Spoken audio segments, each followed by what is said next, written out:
first off, how's the temperature? How's everybody feeling? I see Eli down there who venue, all of that.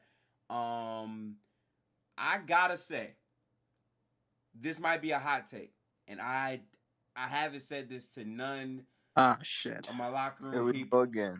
See, this man just. Now listen, I gotta be honest. I got listen. We gonna have a clear slate of things to talk about for sure, no question. But that Lamelo Ball thing, because we didn't talk about that Bucks Hornets game last. Let me tell you something. Let me be very, very clear. All right.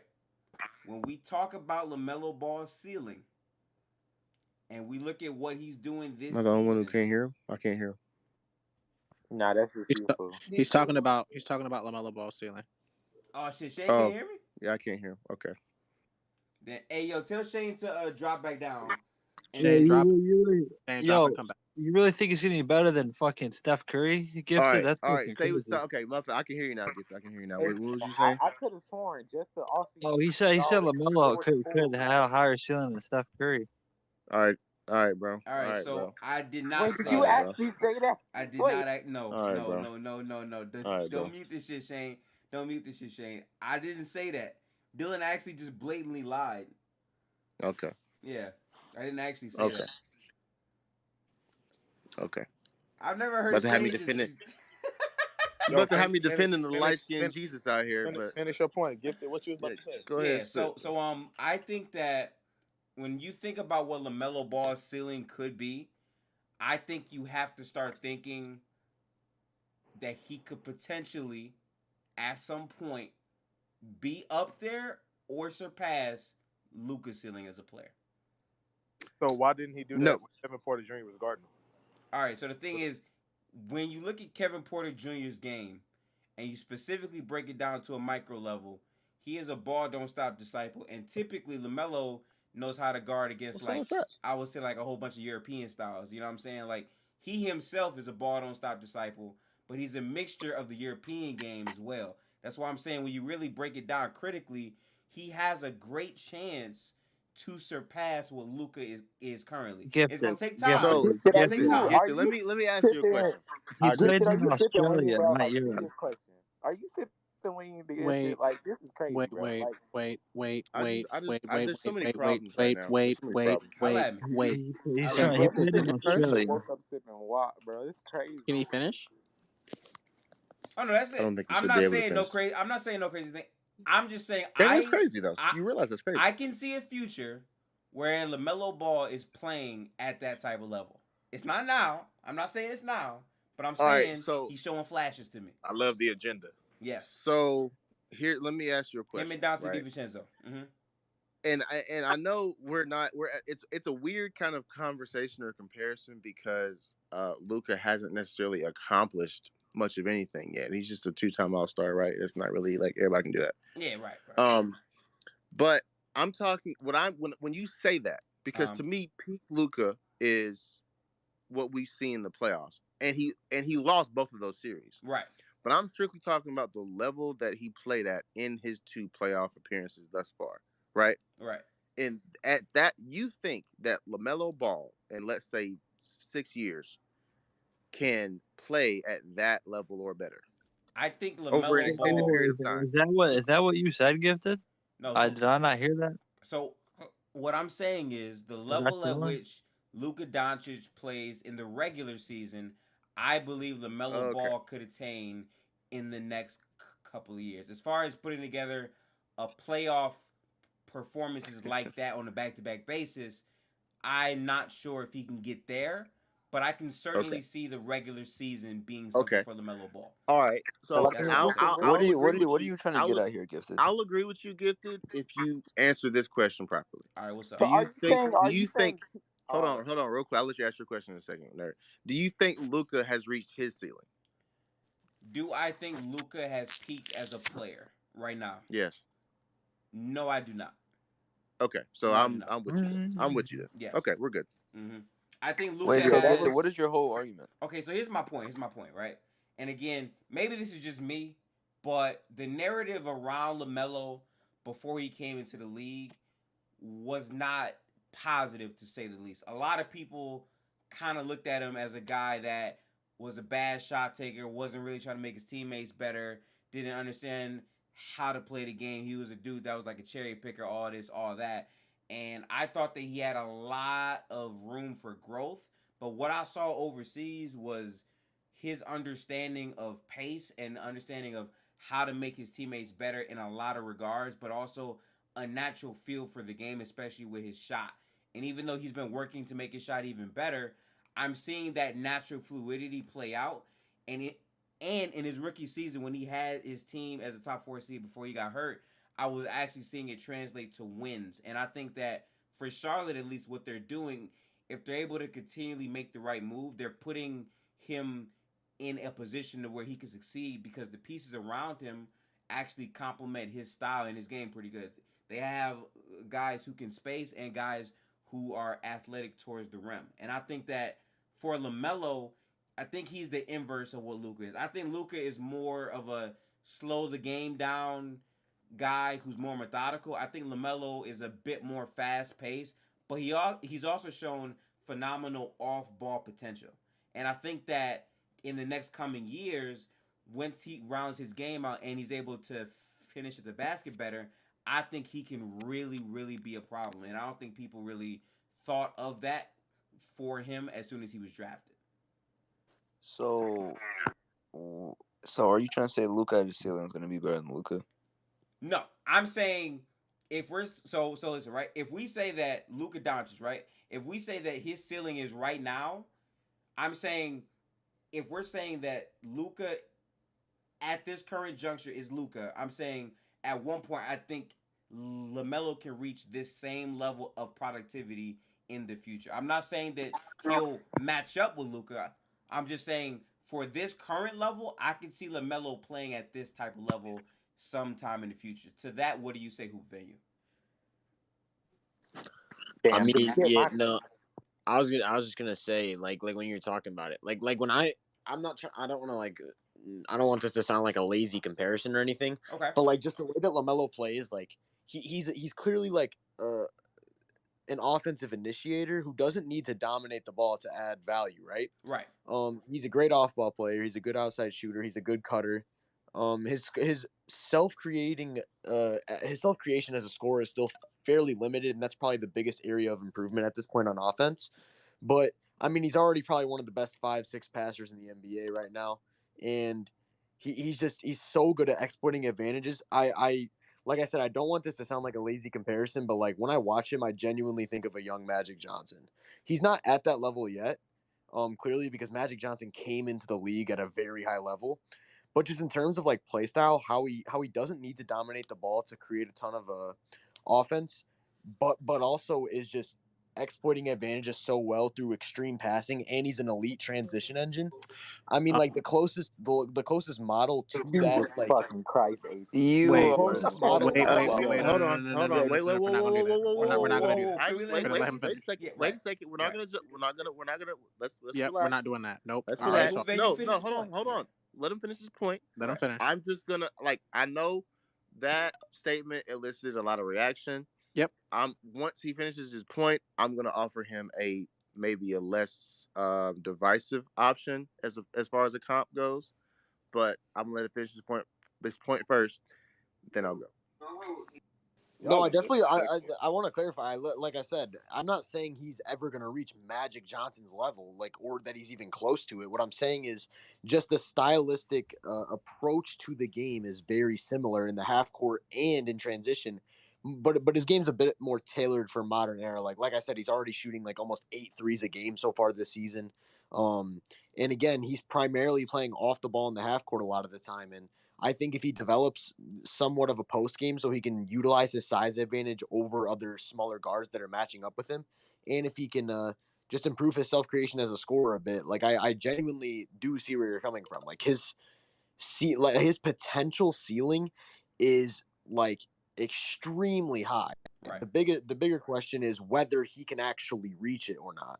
I'm gonna give you a comp that I think might not be as crazy as far as I'm not saying your comp is crazy, but like people are like, whoa, you say Magic Johnson, it just elicits a reaction. I think he's along the lines of a less athletic Penny Hardaway. Who we Yes, talking about? W, exactly. That's not a bad that's take. W. W That's a good one. comparison, That's a Shane. pretty good. W. That is It's a pretty, way it's bigger pretty Yeah. good W. That's a comparison. good Okay. one. Like Yeah. like HV, I know you don't be like you're not trying to say that these players are exact, but like you did the same shit with Evan Mobley, bro. Like saying, doesn't this remind you of KG? That sets these niggas up for failure. I hope you know that shit, right? So Evan Mobley, I'm not allowed to compare a player to another one because I'm setting them up for failure. That's what you're saying? if Because I say he has I'm a not saying you're similar not allowed stylistic. to. I'm I'm not saying he saying has a you're not similar allowed to do stylistic anything. approach to Magic Johnson, so that's setting him up for failure. It's not like Yeah, he's reading my compare. It's not like it he's kind of reading. is because It's not like people. he's reading my comparison and he's like, So "Oh, now I'm expected to play like hold Magic on, Johnson." I'm just because I saying. wanted to make. Wait, I'm who did just you saying. guys Hold on, wait, compare wait, wait. I to wanted to make a Magic? point real quick. I wanted to make a point, and I can only LaMelo. I can only talk at certain points because I'm helping someone with the project right now. Right. So I don't necessarily think that it's crazy Are we for gonna him to see? say that because he didn't say he's the I next think it'll be a Magic good game. Johnson. He didn't say his numbers are like Magic Johnson. He didn't say he was going to be He's Magic talking about Johnson. play style. He simply played his play style, which I Right. agree. I was going to say Penny Hardaway as well. Okay, when we look at how Lamelo And plays, I can see I'm similarity in that. Okay, but like people gotta act like he's not saying he's 1,000% Magic or 85% Magic or anything. He's simply saying at this moment in time, Lamelo's play style looks like this. But again, Melo's only been in the league 2 years. His play style can change at any moment. So guys, It's kind of like Steve Like I Francis a said, little it's a bit. stylistic approach to Yeah. the game. But actually, I actually do like and the I Penny Hardaway understand comp a that, and lot I'm not more. saying I actually do that I like the don't. Penny comp a lot more though. He has We gonna shades see, of Zar. We Penny gonna like see. crazy. Penny is what I saw. Yeah, And like I'm just HP, I'm saying that not. like the And I, whole reason why I'm even highlighting this And stuff, to be right, fair, Penny was compared to Magic too. So you know, is I get Yeah, what you're saying. exactly. I I was about to think bring what that up. helps LaMelo Ball though is again the way that he's coming in. He's not coming in as a ball dominant guy, and I'm just saying for him to come out this way and still find ways to be impactful without that. Once he puts together his full game, he's gonna have versatile. He'll have a lot more versatility to have multiple ways to impact the game, and I think that his natural feel for having the ball in his hands and playing off the ball is already better than what I thought it was going to be coming in. You know what I'm saying? So And Well, guess I'm just gonna jump exactly. in and be a hater then, and just point out that I don't think him and Luka will ever be close. I mean, we need So a hater. We need a hater. We need a hater. Gifted. Mm-hmm. I like how you brought up the point that he started out playing off ball, but shows flashes of natural feel. Guess who started their career exactly like that? Magic Johnson. Oh wow. He wasn't that super high level creator for the bro, first you couple of have years of his to. career. Like HV, I understand that you're not saying We'll like definitely see. just like I understand you're not saying that Evan Mobley is going to be KG, but the optics of saying of making the direct juxtaposition is bad for the player. It is not good for the player. You know it. Why would it be bad though, Eli? I just want your opinion on that. You're Yeah. acting So like LaMelo Ball is gonna see my tweet and start so trying to play like no, Magic Johnson or something. not Lamelo I mean, personally, you are but popular. niggas will look back on when this nigga with 50K followers said that KG or said that said that That what's his Evan name? Mobley plays like Kevin Garnett Yeah, because he does. they'll look back on that and it'll be a shit ton of tweets about it. And if Evan Mobley ends up just being like a top 20 player, like if he just ends up giving like really good value but not like top 10 player in the league value, they're gonna be like, I thought Evan Mobley was supposed to be the next KG.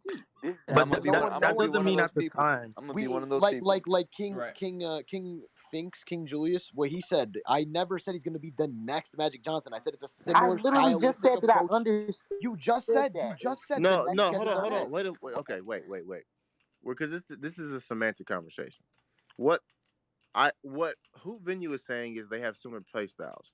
What Nerd is saying is when you make a comp, when you just put two people's names in the same conversation like that, it elicits a reaction because you saw when you said LaMelo and Magic Johnson, like 5 people like whoa. Well, that's all he's saying. He's just saying when you compare people like what he's saying is people are stupid. People are stupid, and when you put two people in the same conversation like that, it raises expectations, fair or not fair. It's what it is. That's what's happening right now. But I I'm think gonna be one one thing of we those need to people when realize Evan is Mobley doesn't that become that good. I think one thing we need to realize though is that these comparisons are like stylistically make a lot more sense than some of the ones that Eli's referring to, which was like the Marcus Smart, Dwayne Wade one, because there were some similarities. when like he had zero chance of ever becoming Dwayne Wade. So yeah, right. Like what all I'm trying to say is that LaMelo Ball is at this point in his career, like just like his current style of play. Right. He's a half court off ball player, or let me say a good half court off ball player. He's a good outside shooter. I wouldn't say like elite, but he's a good outside shooter. He could develop into a great one. We'll see. But he's a good outside shooter who can play off the ball. He's actively looking to cut and work with advantages created by others by being one of the best passers on the planet.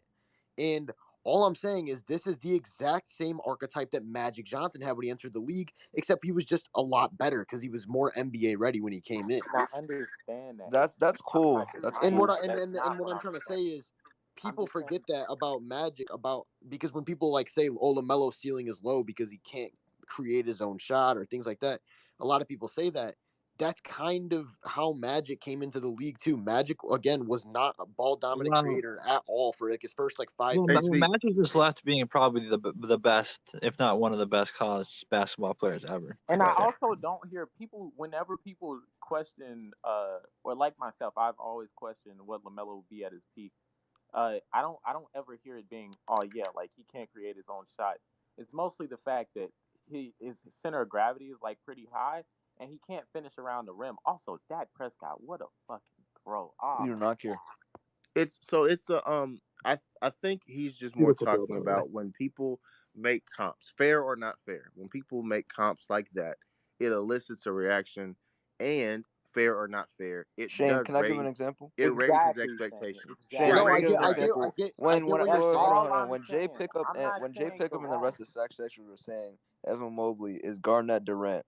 If Evan Mobley doesn't become Garnett, I'm gonna be one of those people as a Jalen Green fan. I'm gonna start slandering Evan Mobley because he's not everybody. I'm gonna be one of those people. And I'm gonna be a proud slanderer too. What's really being said here is that sometimes even when you make a comparison that is accurate, it has a negative effect, right? Because it raises expectations for those players. And I 100% I agree with everything you're saying, but all I'm saying is that I'm not going to stop making comparisons because of how narratives will and like I don't change. I'm not going to change like the way I talk about basketball because I understand narratives. that it's not a you problem; it's a people problem. I agree. It's not that's a fan. I'm saying. I genuinely don't give a fuck if a Jalen Green fan's mad that Evan Mobley ended not being KG. Like I really True. They're going to be mad when he's playing like Jordan Clarkson in year 12, bro. Yeah, I don't have an issue with what you said. Bro, you're a weirdo. Hating on rookies is super weird shit. I'm not gonna lie. Like he was spent. Before that gets out of hand, I just want to say this. I personally don't care about the narratives behind if he lives up to that or not. What I'm specifically saying is if you go back and you watch that Bucks and that Hornets game last night, the potential that he showed at being versatile in those two types of styles on top of the roster construction around him, I think it's very plausible to see him playing at that level because he has a natural playmaking instinct, but also understands how to get his teammates involved with or without the ball. And I think that is a special skill for him to have, especially so young into his career. Nerd is 100% right. My biggest thing I want to see from him is he turn into a stronger guy who understands what to do at the basket. I feel like sometimes he has too much of a finesse game at the basket. Once he actually finishes through contact more and at a high rate and more efficiently, he will become a dramatically better player. I just think like the shots are already there, the passing is there. I think his future is really bright. And I think last night he put that on for full display because he was playing a really physical team in the Bucks. You know what I mean? So he could benefit. Eli bringing up center of gravity is honestly a really, really good point. And I didn't think that was LaMelo specifically, but he's gonna have to add on a lot of physical strength to get over that barrier. Hey man, listen, that's his big baller body. So Devin, I don't think it's that much. I do think he does, but I don't think he has to add on a crazy amount of weight. Like there's examples of other players. I don't necessarily think weight, but his body has to mature at a real right. He has to. I think he could put on 10 pounds of muscle and be there. Like look at what Zach LaVine did, or like something like a guy like that. Like look at Devante Graham. Zach LaVine when he came into the league, he had the tools, the physical ability, but he didn't have the strength. Right. So as soon as he put on 10, 15 pounds of muscle in his, like you said, his body matured. Now he has the ability to finish through contact at the rim Yep. without a problem. With the physical tools that he had coming into the league, it's funny that he didn't have a lot of poster dunks early in his career. Oh, what a fucking pass! As soon as he put on weight, boom, he's bodying people. Yep. So I think that's what it is. I will say the thing with Levine is, I think those kind of jumps are very uncharacteristic of a lot of NBA players, because if you watch Zach LaVine in college and with the Wolves, like, I don't think a lot of people would have predicted the trajectory he is now on. So I feel like, I don't know, that's kind of unfair. Like, that's just like, I'm just talking about body type. I'm just talking about body type and not game, but body. Like, he benefited from adding weight and muscle. Oh yeah, absolutely. But again, like, he wasn't even that good of a shooter in college either. At least I don't remember. I don't remember if he was or not. He developed a shot. He developed a shot. Definitely not what he is now.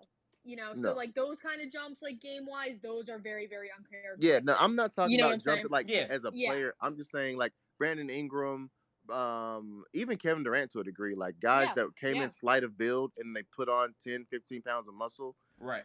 It enhances their ability to finish through contact. Yo, this is kind of on topic. 100%. 100%. It's just, I guess my mind just goes to, and he's not a big, obviously. But I go to his brother, and also just, you can look around the league, and there's a good amount of examples of dudes who are needed to do that, put on that 15 pounds and mature, and it just didn't happen. So I hope it happens. I think it will happen. Yeah. But it's not a written off thing, you know. Yo, Shane, did you play my team, Zach LaVine's rookie year? At all? What year was that? That was 14. Yo, this is completely off topic, but he had a silver, and they for some reason thought it was a good idea to give him a 95 speed or a 95 drive and dunk, and it was crazy. It was literally the best card ever. Yeah, but Rudy get better. The thing with that, Shane, though, is that a lot of times what you see with like these taller, skinny players is that in the pick and roll, they're not able to capitalize in ways that, like, you know, a Chris Paul can, or like a smaller guard, because they were born with, like I had mentioned, a higher center of gravity, and I'm just weary that LaMelo never develops that ability to like manipulate through his movements, because his like as you know, as finesse as Gifted mentioned LaMelo's game is, it is a little stiff, it is a little like uptight, it is a little like high, and I think that limits his offensive game a little.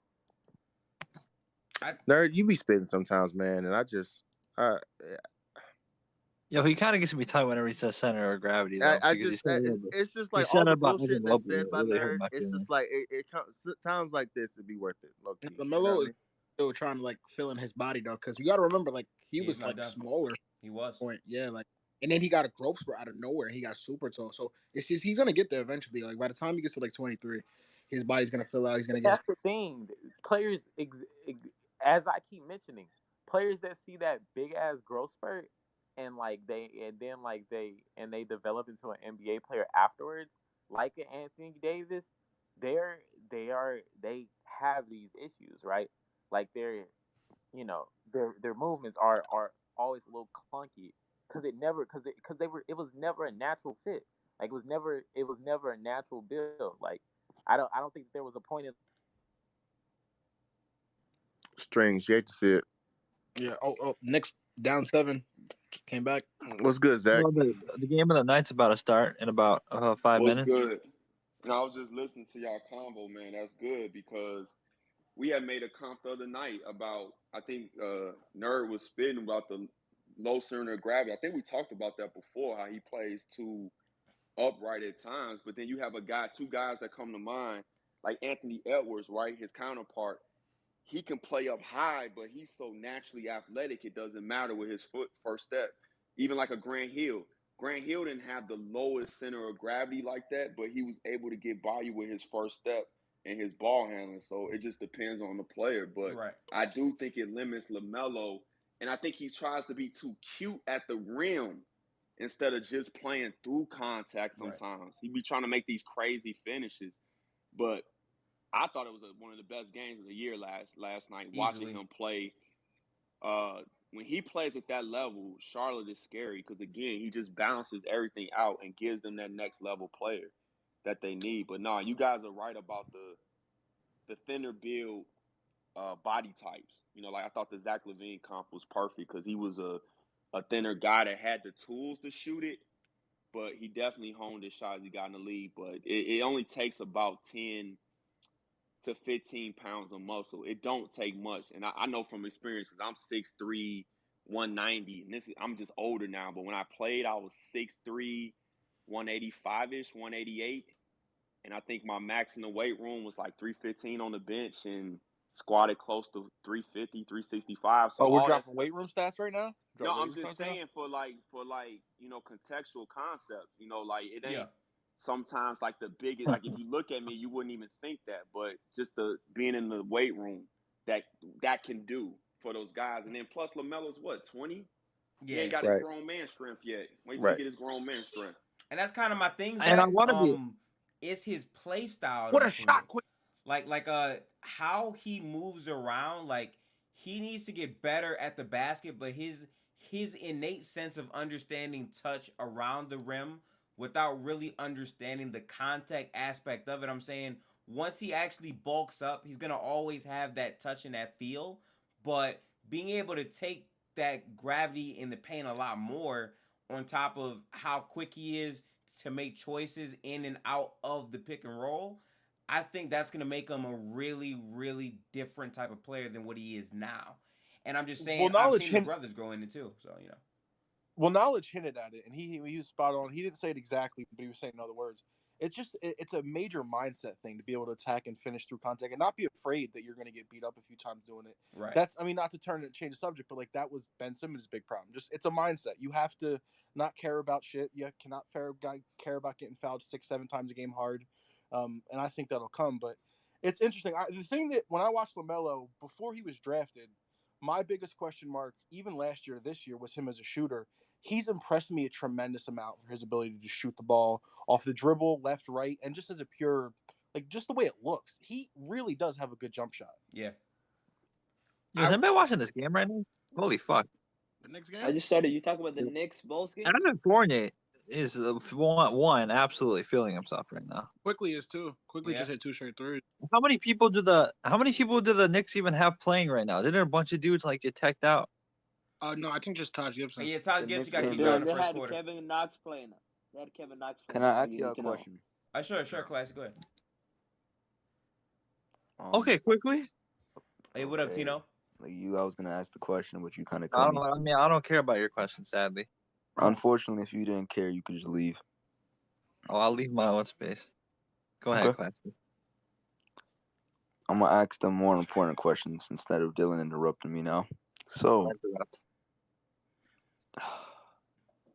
Why are you still talking? Bro, ask the question, Classic. Goddamn, ask the question. That was some fucking. Get on with the question. Now I feel like if I don't ask a good question, it's just like we had open. Ask the question, man. I'm not gonna lie, Dylan did do you petty, bro. Like if I ask a bad question. No, you good. Class, go ahead. Question, Ask I've had a bad night. Okay. Now, if I don't ask the question at all, we waited all that Classy, time. stop worrying about Dylan. He ain't talking about shit. We're not gonna clown you, Classy. We're not gonna clown you. Just ask questions. Especially you, Devin. We don't want to hear all this cardio, man. Actually, don't make me clown you. Classy. All right, I'm muting everybody. Nobody say shit. Classy, ask your question. What are y'all thoughts on Devante Graham on the Pelicans right now? Mid. There is no way. No. That's not a bad question. That's not a bad question. That's exactly my point. That's exactly my point. That's exactly my point. I'm good with that. He said on the Pelicans. Right. Mid. How's he mid? He's been beating good teams alone with Jonas Valanciunas. Yeah. I mean, in the last week, they had a good week of basketball. Over. What are you talking about? Inefficient shot checker. He's not he literally smoked you. What are you talking about? I know that in Charlotte when he got that like most improved type. He smoked you. Nah, shooting 37% from the field. Yeah, like he was. That was such an overrated season. Like. Okay. Show true shooting. Classy, we smoked them. I think my You want me question to for show shooting, Graham Dylan? is how he fits in when Zion comes back, because this whole Zion thing, like, I like Herb Jones a lot. 51 or no 52. 52. Yeah. Horrible. I'm trying to see I'm what. sorry. Hold on, real quick. This is completely unrelated, but the Grizzlies without John Morant are up 72-36 on the Thunder at halftime. Oh well, I Jaren's just actually want scoring to bad points in like 5 seconds. I just want to say he's playing on one of the worst space teams of all time. So Okay. we gotta take into account. We gotta look at the shot making Devante Graham's doing. I put a What tweet about on his top whole of the career, space. Classy? Are we You gonna gotta take look that how into account? he shook Lonzo. Like he's providing things like a normal point guard in the NBA is not doing, bro. So when he comes back with Zion, it's gonna be a scary scoring duo, bro. So it's gonna be scary when he misses, man. Muhammad, you're just mad that he smoked Cat, bro. Nobody's trying to hear all we that. smoked him last time, man. We're not worried about the hear that, fucking Pops. Pelicans, man. I want to watch my Pistons, but I can't miss this Knicks fucking Bulls game. And I think Yo, they took him out of prime time, man. Nobody wants to see that shit. Like he likes the Wizards. He's like Devante Graham. Like he's just like. What's wrong with liking Devante Graham? I think Devante Graham is important though for me, because I'm curious as to the compliment he can provide to Zion and Ingram when they both come back. And I'm curious to see how much of the offense, at least early on, is going to go through Zion. Because towards the end of their season last year, they started to give him the ball more to make choices. And I just don't know how feasible that is with Graham as a guy that's like your off guard. You know what I mean? Like, I don't know about all that. He could play off ball. He's been playing off ball to so better. Yo, Gifted. The only reason why he's talking about Devante Graham is he wants him on the Wizards. That's the only reason. I really don't want him on the Wizards because he can't play defense. This isn't me shitting on your take, but I'm curious. I'm looking at stats. I can't think of a guard in the NBA in his first 3 years as a starter who shot from a shot worse than 37% from the field. Can anyone else think of somebody? I don't think it's worse than 37%, but maybe. I mean, like 60% of his attempts are coming from three, though. That's not fair. No, we don't. Eli, we don't apply context, bro. Yeah, like bro. we only say raw stats. Devante Graham, like relax. The year. Okay, no, that's fair. No, that's actually really interesting. So let's see. Yeah, I remember that. Hey, I was gonna ask you a question, Gifted. So how many fuck, he's inefficient at every level. Y'all was talking about the Pelicans. Yeah. So how long until they blame the organization for Zion not being healthy, and then they said they never surrounded him with talent? I mean, they're doing that right now. They're doing that right now. So I mean, yeah, we already that part. I ain't gonna lie, we already here, bro. Yeah. I do want to see Devante. It's crazy how he was healthy all of last season and literally only got hurt at home with a foot injury. Thank you, nerd. It's not that they lack talent. They've never really lacked talent. It's just that they don't fit together that well. It's not a cohesive team. Yeah, it's hard to know that when the best player is always missing games. Free Ingram. I can't say always missing games though, because he played 61 games last So season. He's definitely always missing games, Gifted. He missed like 60 games the year before last season. When he only missed 9 games last season, and half of them were because they were tanking. Are you telling me that team was constructed well? Because Zion. No, that's not what I'm saying. That's not what I'm saying. What are you saying? Because when he wasn't missing games, they didn't build a good roster around him, and they had a whole year. Yeah. Let me. They had Eric Bledsoe and Steven Adams in the lineup. One season. Come on, bro. One season. I know his career just started, but one season to me doesn't dictate a career. And for majority of his career, he's been hurt more than he's been healthy. If you want to deny that, you can go ahead, but you'll be wrong. That's the truth. He has been hurt more than he's been healthy. He's been hurt more than he's been healthy, and then we use in one season, to say, oh, the roster didn't fit and the fit is not good. Well, shit, they had 1 year. What about the second year? Maybe they look better. What about the third year? Maybe they look better. He was the number one pick.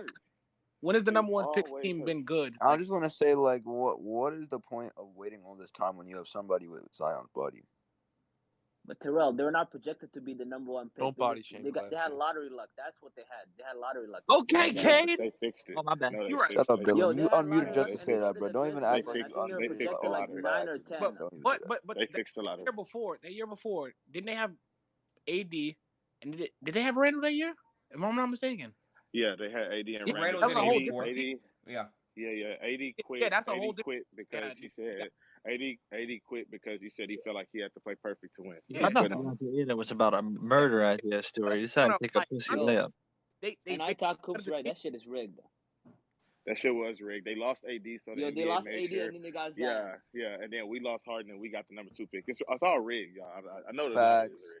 That shit don't mean anything. If you I want the mean, number 1 was pick, it really rigged though? Oh Since you shit! got Hold on. Nebula Let's getting start this. Jalen Let's Green. start if this you want, conversation. Is the if you want NBA? the Look number at the Hold on. lottery player odds, doesn't man. play Look at the get an lottery Let's option odds to for start the this upgrade. Pelicans right conversation. now. Hold on. Look Real at it. shit. if you Real want the shit. number 1 overall pick, all you got to do is say a How many superstar to people quit. in this room? How many in this people room think the NBA manipulates the draft or manipulates playoff games? No. I think they Put manipulate your the hand up. lottery. Hold on. Put your hand up if you think they manipulate drafts. I think They that the NBA 100% manipulates the manipulate whole that. league. I They think that manipulate WWE. drafts, I bro. think that the NBA is like WWE. Shit is scripted, but we like to watch it. Okay. That's okay. I say there's about half I people just in here. feel like I don't think if that. you're someone who actually thinks the Cavs organically got all those first round picks, that you're No, smoking yeah, they dick. didn't. They didn't. They got the Yeah, that wasn't organic. I mean, you can't really argue that it's rigged and use the Rockets as an example. They literally had the worst record last year. The number 2 pick was completely in discussion for them.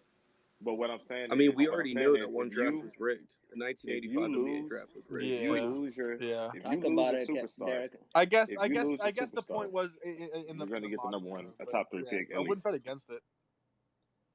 Well, one thing I would say is that if the NBA draft is rigged, which I do think it is, but now I'm going to contradict myself, was why did they think was giving the first overall pick to the Detroit Pistons, who are currently dead last in attendance, was a good idea? Because they poverty. Yeah. Yo, you I gotta don't get. know You who gotta called get me. I don't know who just called it Sabonis poverty, again. but I'll put my. Actually, I can't say They that. trying to get up I'll tell the you. value of every I'll team. tell you, Dylan. No, I'll tell you, Dylan, because they gave Detroit the number 1 overall pick because they wanted to save Houston from drafting a bust in Cade Cunningham. Oh, so you guys just drafted another bust instead. That's really nice of you. Yeah, I was gonna say. Yeah, so we both drafted busts just to set the Cavs up. Yo, for you gotta the stop I mean, man. let's chill out. It's been 20 games of these kids' Yo, careers. Evan Mobley's the best player in that draft. Oh, I'm not cutting out. They're on a 4-game win streak without Jalen Green. He was there in the Bulls game, dude. I don't know what game that was, but that's really irrelevant. Yeah, that was the first game in the winning streak About how where many he was there. Sucked in their first 20 games and now like all-stars. Well, all right. So all this leads to is that can Zion be the main ball handler? Yes, he can. But he's never healthy, so we'll never know. How do we get here? How do we get here? I don't even know if he can walk. So is point Zion unrealistic? Wait, Is point Zion unrealistic then? Hold on. I have a question to piggyback off the draft question. Wait, before the question, Devon, I just want to say when it comes to Zion, okay, I don't have a problem with us talking about Zion, but I just want it to be known that when we speak about Zion, there's one thing that we must say every single time. He's fat. Man. We before get it. Okay, lose some goddamn weight. We get it, bro. Are we gonna I do already fat knew where shaming this shit was going, bro. I know how he can lose weight. Why do we need the fat shame Zion? Are we gonna do this fat shaming shit again, man? I'm saying, Gifted. Hey, y'all, chill out before Eli get mad. Chill out before Eli get mad. Nigga, I'm not getting mad. I just Eli gonna get mad, y'all. Chill out, y'all. I wasn't. I'm just saying. No, Eli, you good. You good. Eli, you good. You good. Niggas would never say this about a WNBA player. Nah, I told them to know chill. they Facts. Eli, I told them to chill, bro. I would absolutely call him. Okay. So real quick, I think that's the perfect view point. But before there are some comments that could be perceived as misogynistic. This is a hard pivot on Locker Room. I just want to say welcome everybody to the Locker Room, co-hosted by Gifted X Blade, Shane, Splash Dash, you know what I'm saying, King Julius, and Dylan. The YouTube live chat is also up just to make sure that everybody, you know what I'm saying, remembers that, and let's just, you know what I'm saying, not go down that dark path. But yeah, class, you were saying something about Zion being a ball handler? Yo, hold the fuck up real quick. Hold on, Classy. Let me answer my question. I know, fuck your question. I don't give a fuck. The guy's fat. He's not gonna play. No one gives a fuck if he can dribble. Oh my lord. Hold on. Much pain, bro. So hold on. Like, why do we have to do this, bro? Yo, okay, Gifford, let me get this off. I'm gonna say it really quick so you're Dylan lucky I'm can't not a cut me off. fucking co-host. Yo, can Zion be the main ball handler in a team that goes to the playoffs, bro? I don't think he can. my god. I don't think he can. I think he has the No. So listen, if he has like another ball handler, he has the ability to, but I don't think he can be the main ball handler. I don't know about the main. He doesn't look comfortable in the role. Like And he doesn't look comfortable in that role at all. Zion he does look comfortable in the role because I literally when I was doing research for a video for Legend to win it. And then I was looking at his pick and roll ball handling possessions. He looked pretty good, and he was getting downhill and finishing at all-time rates still. That's why I asked the question. Classy, was this towards the end of the season when they made him into Point Zion? Yes, that's what I'm asking. Okay. Is Point Zion a real thing? I don't believe so, Classy. I think that sounds a lot like Julius Randle. So, I'm done. You know, yo, let's not talk about left-hand bass, man. Left-hand bass. I mean, I wasn't really memeing. I was being kind of serious. I think like Randle could function as he currently is, but you need an actual ball handler next to him. Yeah, he wasn't comparing the players, more their situations. To be fair, Classy really lead to off be of fair, that? he needs more spacing around him for us to actually like see if he's effective. I honestly respect Classy so much for bouncing. Like, not even that was a bad take, but that's a ballsy move. Anyway, my question. Obviously, y'all think they rigged the draft. What do y'all think about playoff games? And if so, what's the latest example in your mind that you 2018 Game 7 versus the Warriors. Rockets. The Miami Milwaukee game in the bubble. Game 2018 versus the Rockets. 76ers Game 3. Was it just bad foul calls, or what? Like what were we talking about? No, it was terrible. No, it wasn't bad foul calls. It was terrible foul calls. Philly versus Wolves Saturday, man. Game 7 definitely has a case. Like, I watched the video on it, and oh my lord, James Harden was getting hacked that game. Like, it was ridiculous. Is this the game where he got scraped across the eye and shit? No, that's 20. No, that's 2019. That's 2019. He got poked twice. That's when they missed 27 in a row, and everybody was talking about that. When I was really upset about the foul calls that they missed. And I felt like they settled for so many threes because they knew they wasn't getting foul calls when they drove. So that's why they shot some. Well, I think a game that was rigged was Game 3 against the Bucks last year. Because, like, why is the ref standing on the court? Please move out the way. Then that ruined our chances to win the NBA Finals. And to say for the draft, like, I think the lottery is rigged, but I think it's up to the team's fortune if they draft the right player. But I think that they're gonna put you in position. Like Chicago, like the Bulls didn't have to draft Derrick Rose, but they gave them the number 1 pick because they knew he was from Chicago. Now they could have took Beasley, but they would have messed up. But they put them in position to take the pick. Like, it's no coincidence that these guys are in position to go to these places once they, go to that team. Like LeBron, automatically when he comes out, he's going to Cleveland. Derrick Rose from Chicago, when he comes out, he's going to Chicago. Like, to that point, the last 2 times that the New Orleans Pelicans franchise player forced his way out, they just magically ended up with a number 1 overall Chris pick. Paul forced his way out. They got they changed the lottery odds. Like, it was easier to tank before they changed the lottery odds. I'm telling you, you're right about that. They still changed the lottery, but it should not have happened when the Pelicans and the Grizz both got the number 1 and number 2 They can change the lottery odds all they want. If they want to manipulate the draft order, they're going to do it. They'll manipulate it. I mean, it still doesn't, like, the Grizzlies and the Pelicans still should have not had in, like, both teams the first and the second pick. Like, it was not possible for that to happen. The consensus in this room is straight up NBA's rigged the fuck up, Ben. I mean, it's not like we're just giving people like picks. The it's game. just I think they're just enhancing the chances of picks to go certain places. You're talking about playoff games being dictated too. Oh yeah, that's 100%, bro. But so then to me, that's saying that the NBA's rigged the fuck up. If they're I think that the NBA, if that's how you, just take it how you want it. All I know is there's multiple playoff games. There's multiple, and this isn't even like to me, this isn't even like a hypothesis. Like, this is fact. There's multiple people have gone to jail, bro. People gone to jail for rigging. Yeah, that's the thing. That's more of why I was asking in the modern times. Like, obviously Donahue was fucking mobbed up and shit. Can I give my analogy? Yeah, absolutely. Sure. Yeah. So this is why I think the NBA isn't 100% real. I'm not saying it's rigged, and I'm not saying they set shit up, but they do put certain shit in place for things to happen. For instance, I grew up in Cleveland. I'm a Cavs fan, right? But I appreciate LeBron, so definitely I watch the Lakers now. I watched the Lakers have 5 people on the court at the end of the fucking game, and they had the ball for 15 seconds. And Russell Westbrook sat there and dribbled the ball out. It was 4 shooters with Russell Westbrook, and this dumb fuck shot the ball at the last second, trying to win the game. And that's why I don't. So when you say rig, no, but it's just certain shit that they do to spread, to either push a narrative, to make a story. So I think they do fix stories a little bit up. just to make something pop. Like, why the fuck is the worst shooter in the NBA shooting from a 3 to win That's the just game? Like Westbrook, that bro. type That's of just shit. Westbrook. So That's just not Westbrook. Rig. Well, That's not a good example. So That's not not Rig. it. a better That's hold not on. just A better Westbrook. LeBron is on that team. No. no, that's bad. Nah, That's really bad. that's Really actually bad. bad. I ain't gonna lie. So I think a better example would be how the Warriors and Lakers got into the play, both magically got into the play-in last year. Thank you. Just kind of fell into. That's not an accident. I think. Yeah.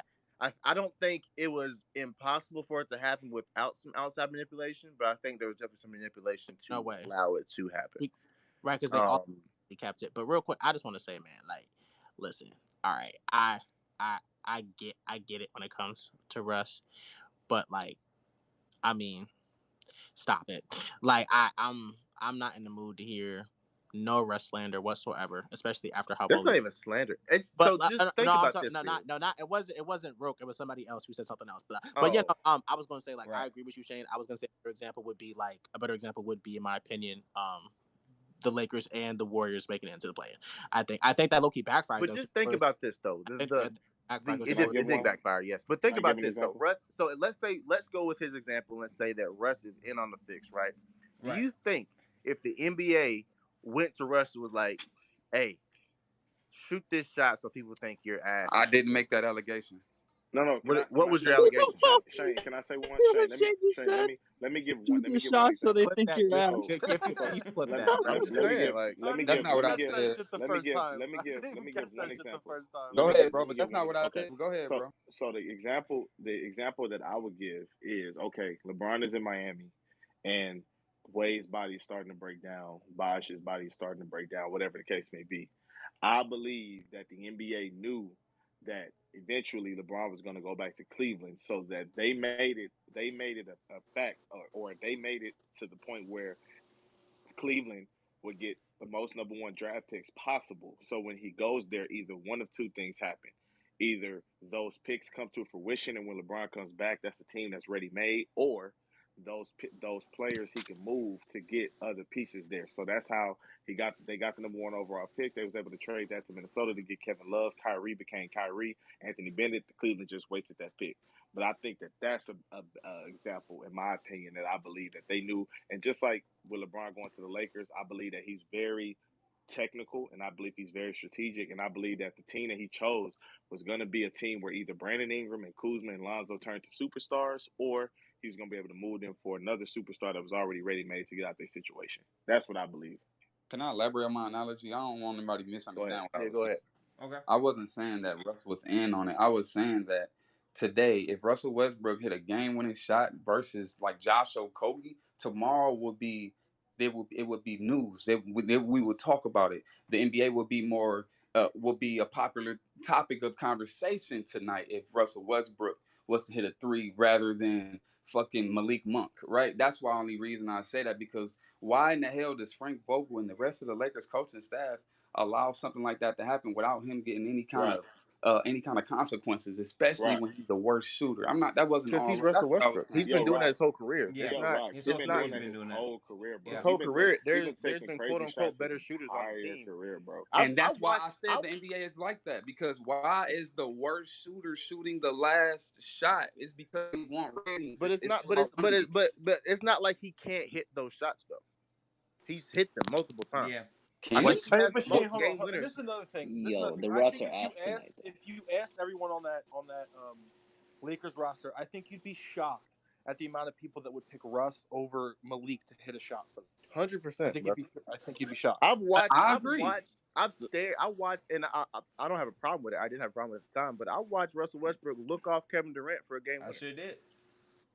Multiple times, not just one. Multiple times. So I mean, that's not. I don't think that's an example of the NBA making it like. I just think he's built like that. Like he want to take that shot. Yeah. I think y'all forgot the 15 seconds part. I know it happens. I know this is Russ, but this is out of the timeout. Out of the timeout, you dribble the ball out and shoot a 3 when all you needed was 2. When the game was tied.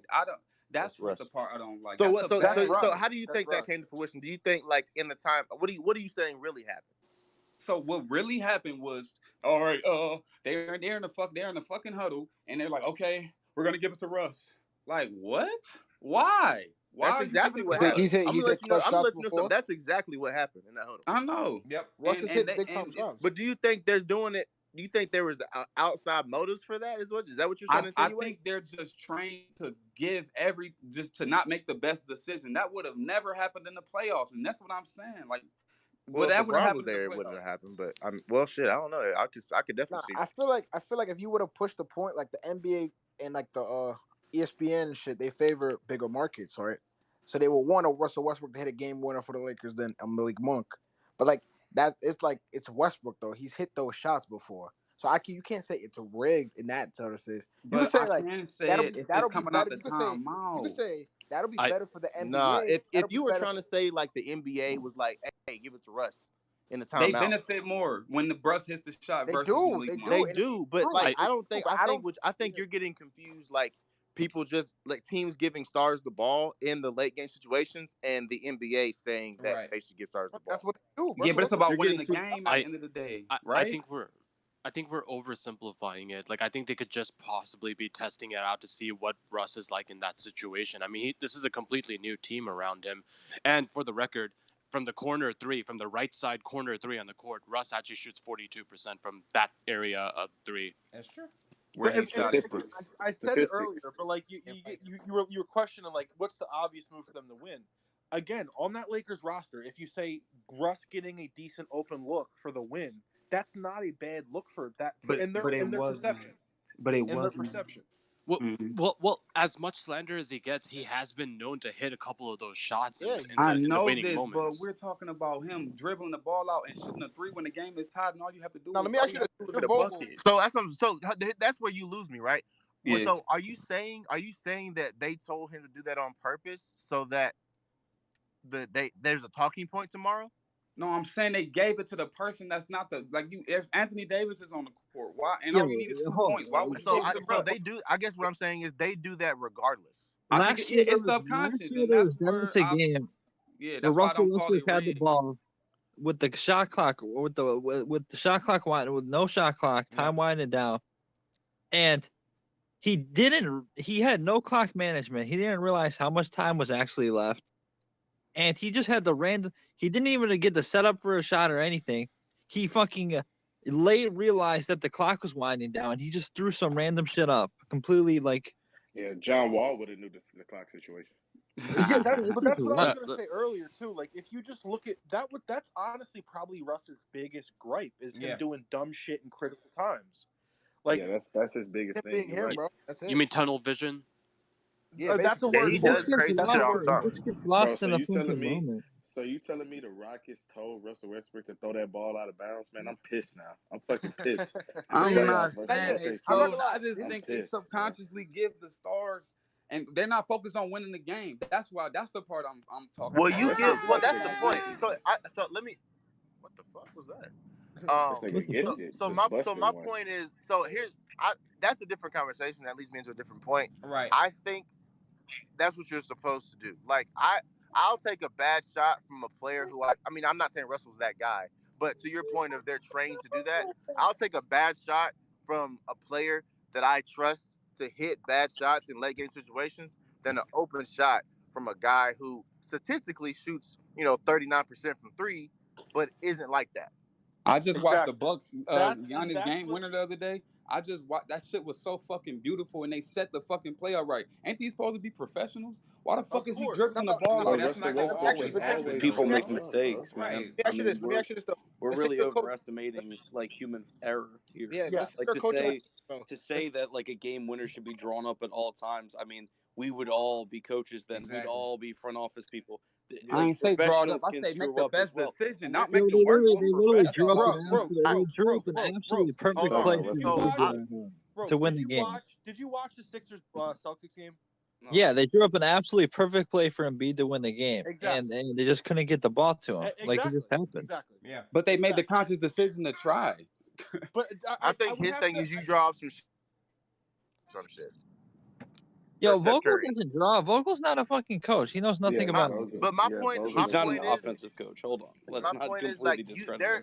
There are more like guys aren't like that. Like you'll see a guy who statistically shoots 41% from three or whatever, and Joe Harris. and the right basketball play you would think is give that guy Okay, the ball 41% in the is make a him little shoot different range. here, But Shane. that's just 41% not is like a little different Sasha here, Shane. Vujacic wasn't like that. So I'm not gonna. I'll take a bad fadeaway three from Kobe before I take an open stance jumper. I'm taking a Russ game winner. I'm taking a Russ game winner over Steph Curry shot.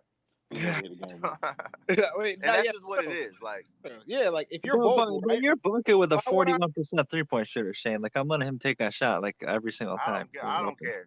You remember LeBron? Hey, LeBron had that same logic. Like sometimes, I truly feel like this, especially in late game situations. Sometimes the right basketball play isn't the right basketball play, and I 100% feel like that. No, I don't think that was a bar. If you're Vogel, like bro, like think about it like this: if you're Vogel, right, and you have I have two options. I have Russ take the shot that's difficult, or I have THT take this shot that's less difficult. THT is not like that.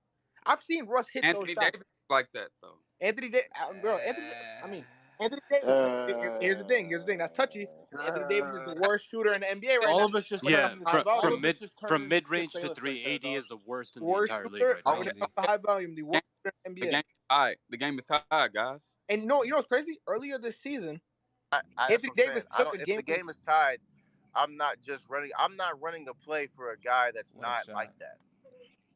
Anthony Davis can shoot free throws also, and this is what I'm talking about, man. Give it to Anthony Davis. I don't have a problem with that, but I'm saying like I understand what you're saying, but and maybe Anthony Davis should have been that guy that you get the ball to, but I'm saying there's zero problem with anybody having Russ take that shot.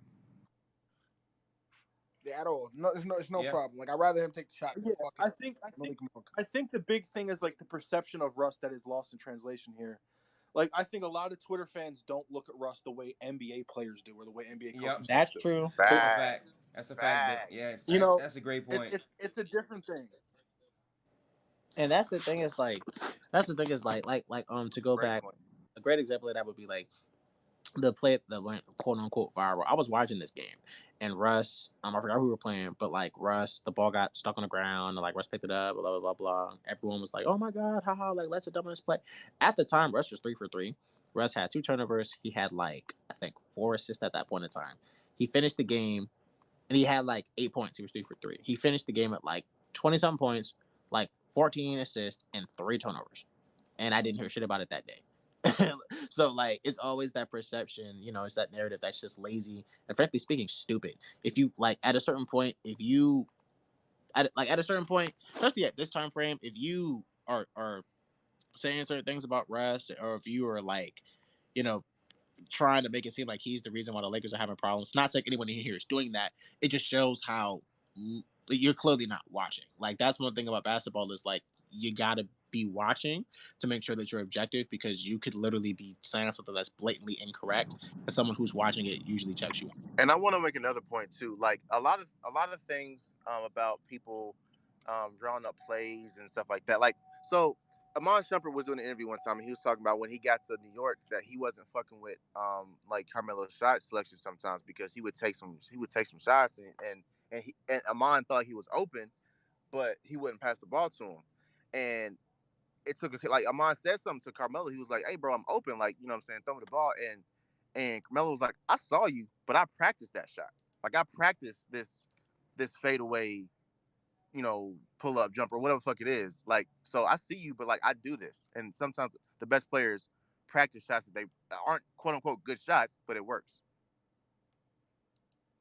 My whole idea is that it's real simple and short. I mean, I just think the NBA teams and players don't make the best decisions for ratings. I think they throw ratings on it, and then they make the stars run the show, so they're not making the best decisions. The NBA players and teams don't make the best decisions. That's all I was really saying, because of TV, because I don't think if it was a camera there and they needed to win a game, if it wasn't a camera there and they needed to win a game, Russell Westbrook would have never shot that shot. That's all I was really saying. I don't agree with that. I disagree with that, because no matter what, Westbrook is wired to take that type of shot. Make or miss, whatever the fuck. Not even just Westbrook, but coaches are wired. Coaches are wired to put the ball in your best players' playmakers' hands. It's not even about like you're just because like if there's an open gym, right? If they're scrimmaging in a gym with no cameras, you think they're running a play from Malik Monk in the last and to win a game? No, I don't. But I know that play would have never happened. 15 seconds on the shot clock, he would have never dribbled the ball to the last second in the playoffs. That's all I was saying. Why is the regular season different than the playoffs? Because it's about boosting the fucking TV ratings. That's all. That's what I see. I can't unsee it either because I grew up in Cleveland. Like I'm a cat. Like I see this shit all the time.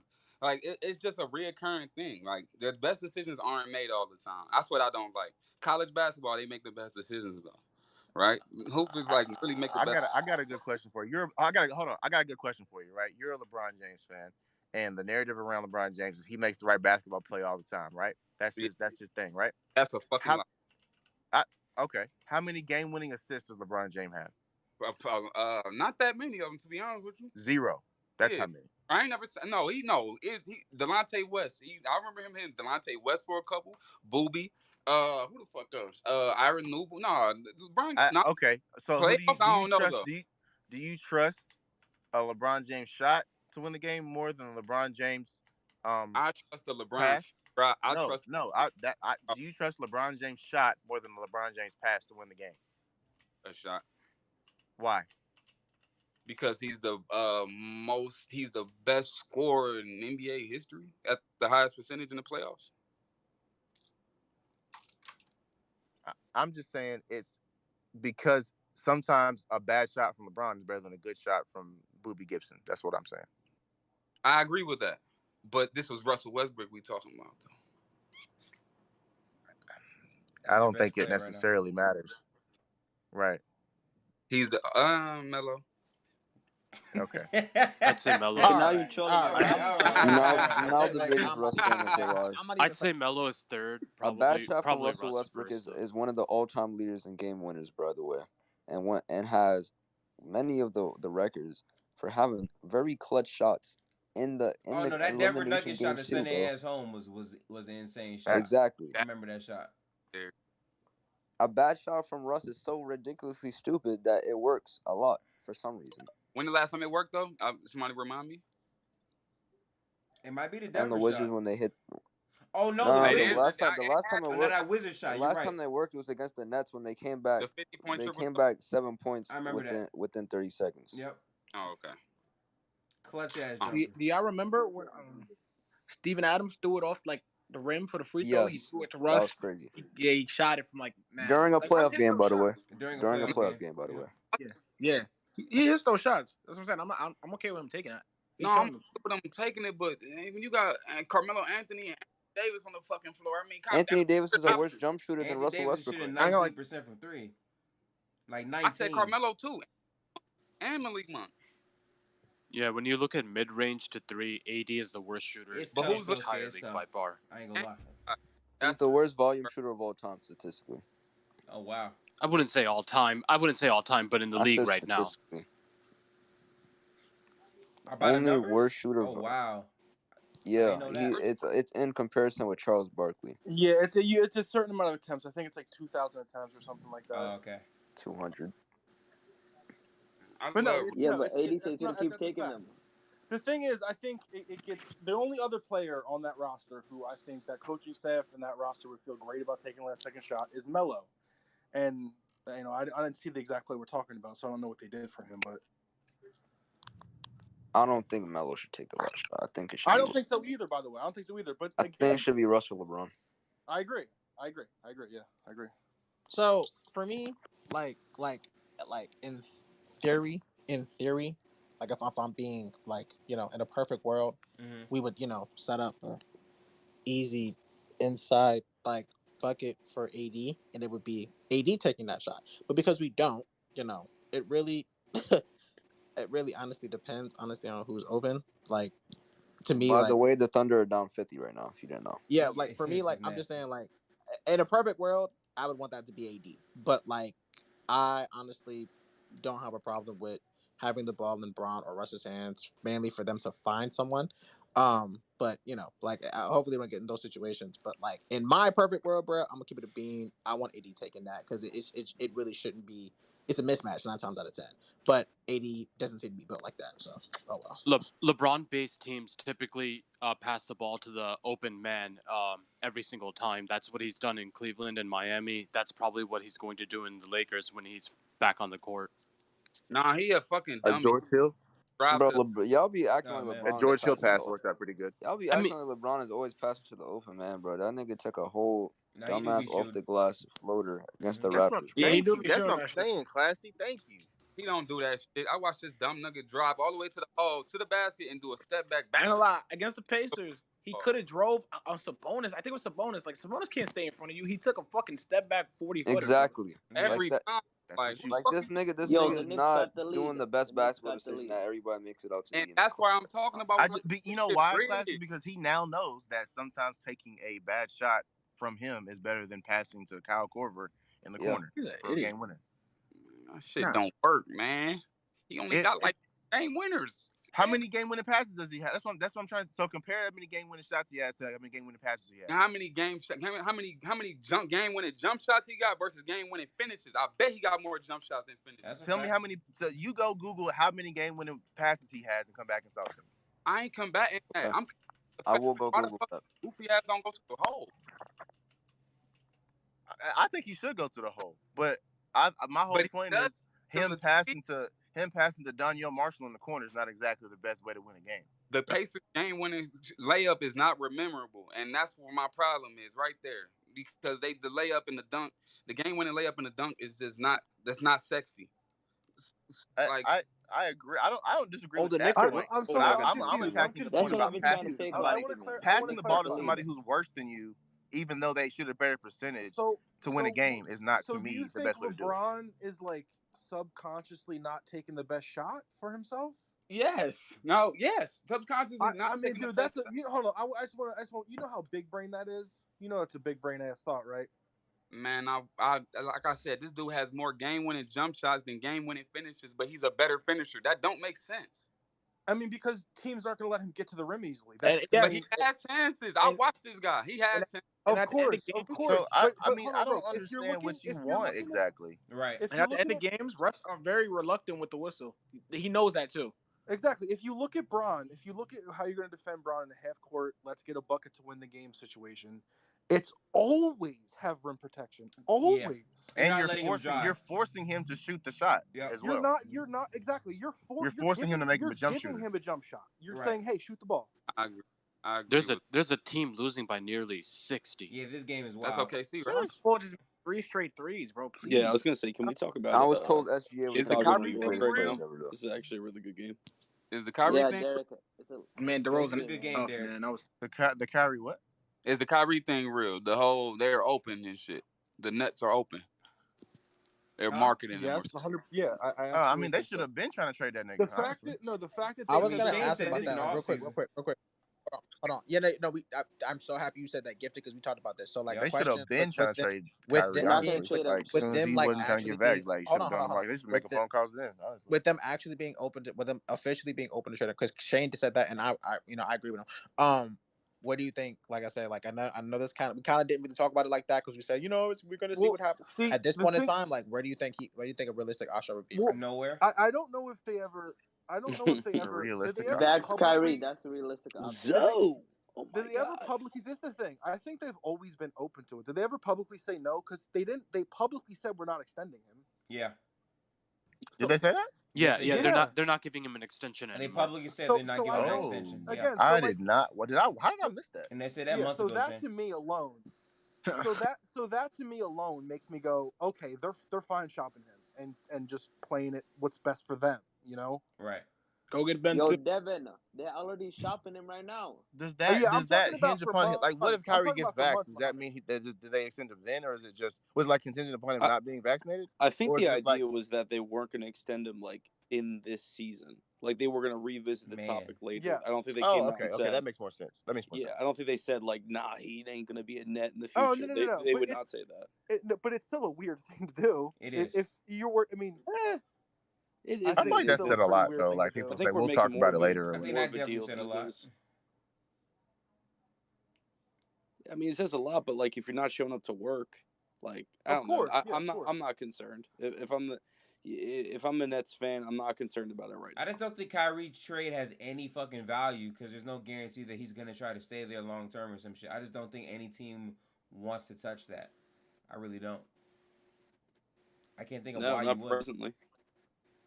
Yeah, his market is vaporware. Oh fuck no! Let's not talk about that now. Well, it would be a team that you would think. I'm saying like if I'm the 76ers, I'm not even like even if like, but it's got to be a team that like we were saying that earlier on though. Think that trading for Kyrie, they could win a championship this year. That's what because otherwise you wouldn't do it. Is Kyrie the question isn't about Kyrie Irving's physical ability. The question is Kyrie Irving going to play? And we already know the answer to that. And on top of that, there are rumors that he would retire if he was traded. So like. Like he don't got no trade value right now. Honestly, the only team I can see trading for him is probably San Antonio Spurs. Yeah, they have a blood at point guard. They have a blood at point guard. That's does he have? So is he an unrestricted free agent at the end of this year? Yes. I think after next year, right? No, this year. Okay, so.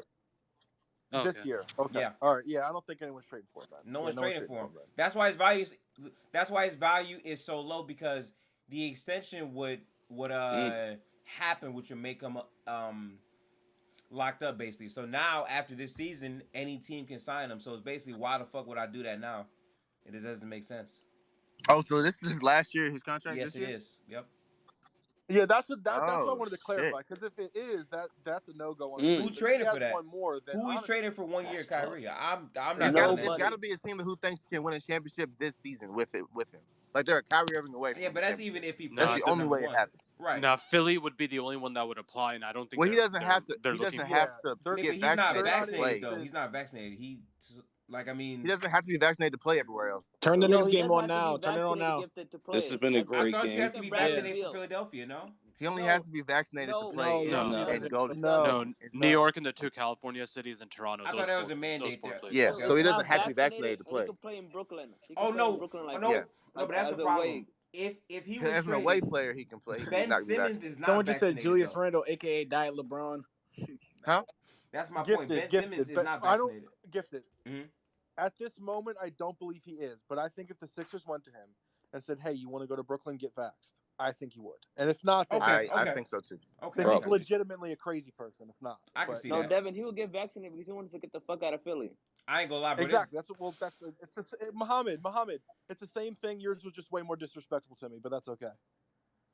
I ain't gonna lie. This Bulls game really is good though. I can't lie to you. That boy Randall. I'm not even trying to be disrespectful. He wanted to do that. That boy Randall can't hit a free throw to save his life. Oh my lord! Oh, then he missed that. He did miss that free throw. What is Randall? He's 2 for 5 on night. What is Randall doing? And right now the score is 111 to 110 for those of you guys listening who are not watching the game for whatever reason. Ooh, okay. I feel so bad for Kemba. Do you? I don't. I do. I mean, he went back home, took a pay cut, got out of his max contract. That's giving up quite a lot, and they gave up on him in 20 games. Oh, hold on. Can someone explain to me? Kemba before that. I'm curious. Hold on. So he gave up. What money did he give up exactly? Can you explain that? Thank you. Yeah. So when he got bought out from OKC, I think he gave up a few million. I can't remember the exact amount, but I think it was like around $5, maybe $6 million from his overall contract. Okay, got you. Kemba? I thought you were talking about. Yeah, Kemba. I thought you were talking about like 20 or something like that. Yeah, Kemba gave up like some money to get bought out. Sure he didn't give up as much as Blake Griffin did, but he did give up quite a lot. Yeah, I mean, wait, Dylan, isn't Detroit still playing Blake Griffin right now? Detroit is playing Phoenix right now. Blake Griffin paying. I think Blake Griffin has been so bad this year. Yo, he's out of the rotation, Devin. Yeah, he's been. Oh, he is? Yeah, you really hate to see it. Yeah, he is. He's been. Hey, listen, I don't mean so yeah, like LaMarcus asshole, is getting those minutes. But I was trying to tell LaMarcus is getting those minutes, and they're putting Paul Millsap in now, so that kind of just. Oh, was Luke saying like he was the X Factor? I was trying to tell Luke, Blake Griffin ass is not. I didn't even call that. Wow. You can't. Man, I could really turn that ball over, man. Shake my head. Yo, oh my goodness, both these teams have to be gassed. Oh yeah, they're tired as shit. You saw Randall turn it over? Like, wow. Caruso with the active hands. I mean, Caruso's first team all defense this season. Yeah. Is he? He should be, right? Absolutely. Okay. That's Absolutely. what I was thinking too. Yeah, he should. Yeah, I mean Ben. He's a better So the defender thing than is, Joe. that's My what opinion. I was looking at the first team All NBA potential defenders this year.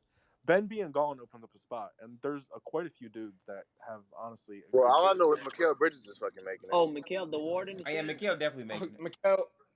Mikal put Steph in If he shuts down Alcatraz. Steph again tomorrow. All right, so listen, he's I'm not gonna lie. I'm not gonna lie. I went back and I watched that game fully. I ain't gonna lie, niggas dragging it. I ain't gonna cap.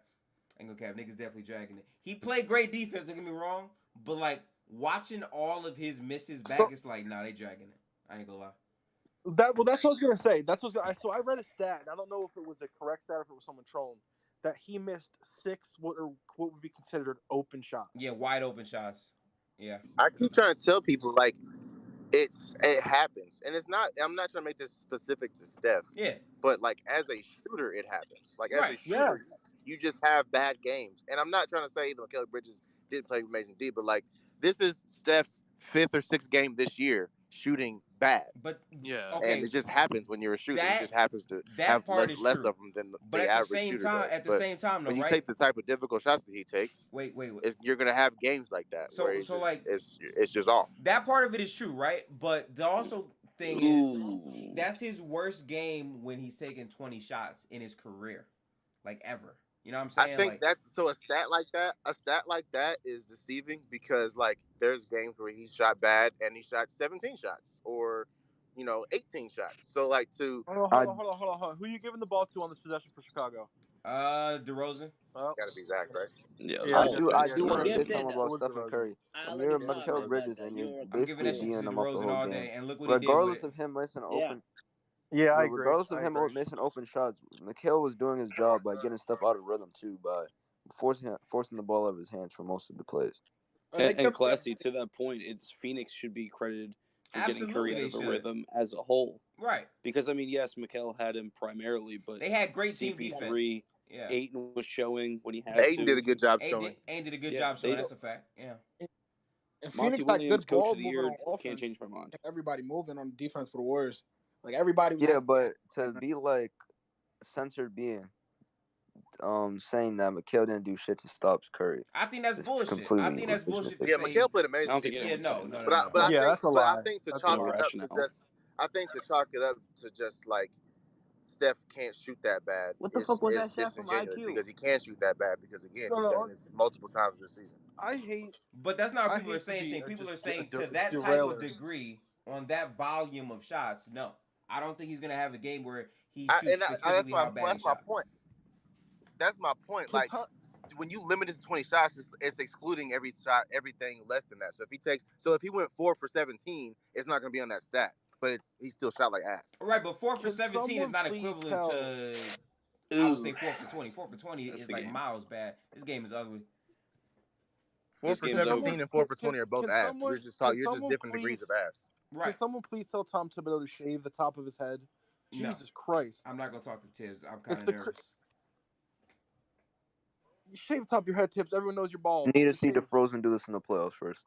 Oh man, here we go. Are we gonna talk about how DeMar I'm DeRozan's not- been I'm the not best moving. player on the Bulls, or like no? That was Troll. an ugly shot. It's actually not a troll. I'm not it's moving. still that's a real like, conversation, you dude. think in the first game of the season, Steph was 5 for 21. So it's like, right? But G- it doesn't show up GT in that stat. Yeah, that's definitely not my MVP, by the way. GTJ's 8 points on 16 shots tonight. Gary Trent Jr. What? Oh wow. GTJ. Good placement, is that Devos, his in that nickname? pass. I've never heard him called No, that. those are his initials. Gary Trent Jr. I know. I just have never heard him called that. Yeah. No, My a lot of MVP is Raptors Steph. fans call My him MVP that. is Chris Paul. Did you say your MVP is Chris Paul? IQ I'm low, trolling. bro. Why I'm did trolling. Like, it got so quiet? It was so quiet. Oh man. yeah, I'm trolling like shit. Steph is definitely the MVP though. No, he's Yeah, not, bro. Steph is the MVP. I got Steph man. and then Jokic. Glocky, get your bias out of your mouth. Giannis is the MVP in my book. I got Giannis at 2. I got Giannis at 2 right now. Ooh, Giannis is too. Gifted Giannis. spitting. I got Steph, I Giannis, also got a and KD, then to be honest with you. honestly, I would have Jokic, but Jokic's games play right now is kind of lower. KD better. I got KD Yeah. as the MVP right now. You got That's a W, Shane. I wouldn't disagree actually. Steph, Giannis, Giannis, KD, then Steph. Steph, Giannis, KD. No, Classy is a Steph hater, man. I mean, Steph, Giannis, KD. Yeah. I think it's KD, Steph, and then probably Jokic or Giannis, whichever one you want to put. I don't know how Steph is better than Giannis. I don't think Classy is a Steph hater. I think I don't think he's better. Classy is a Warriors fan hater. MVP and better his player, case, two different things. I think his MVP case and is better players. Steph's case for MVP is better IQ pen than those Giannis right now. stats. It is.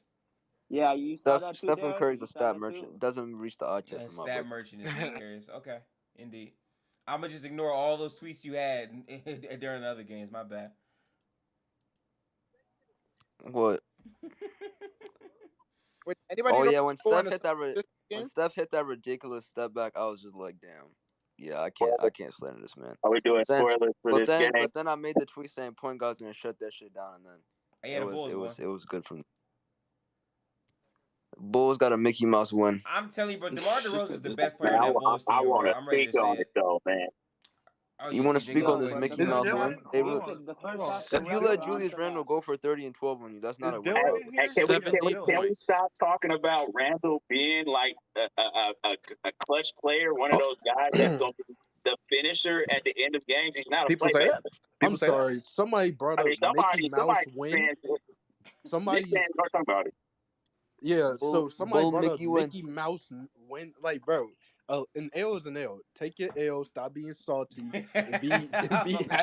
Make your team better. DeMar DeRozan with a Bull Mickey win. You needed a Chicago Bulls player on your team to actually bring you guys back. I hope you realize that. I'm not a Knicks fan. I'm not a Knicks fan either. I'm not a Knicks fan, but that was a Bull Mickey win. People always are saying that Randle is balling out and he can't come out in the clutch. He needs a playmaker in the clutch.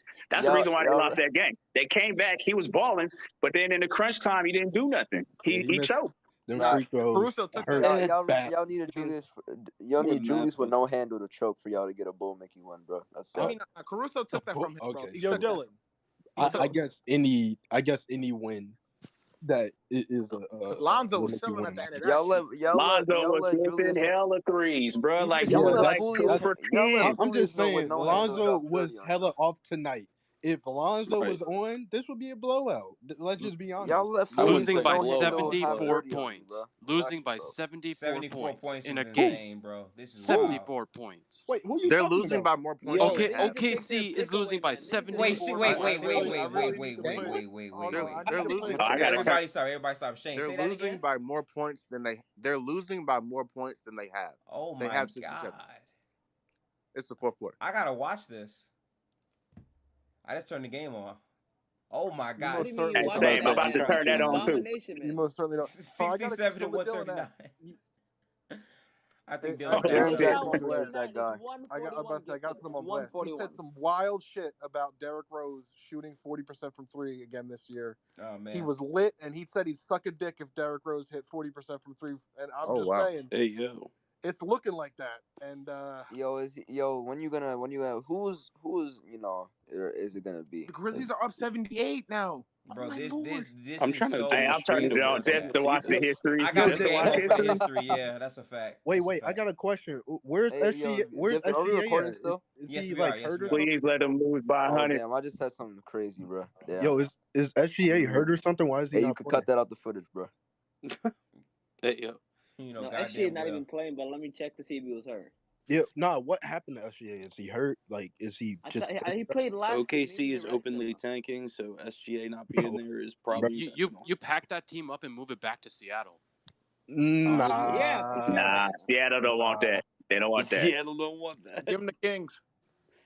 Nah. They rather have a new franchise altogether than to get OKC. I can't lie. This score does not look real. This score does not look real. No, this isn't real, man. This is when you unplug the controller and you hit the quit button. That's what you do. It's never supposed to get to this level. Bro, this looks like a G League game. This is disgusting. A G League game, bro. This is what happens when I play my G League. This is a middle school game.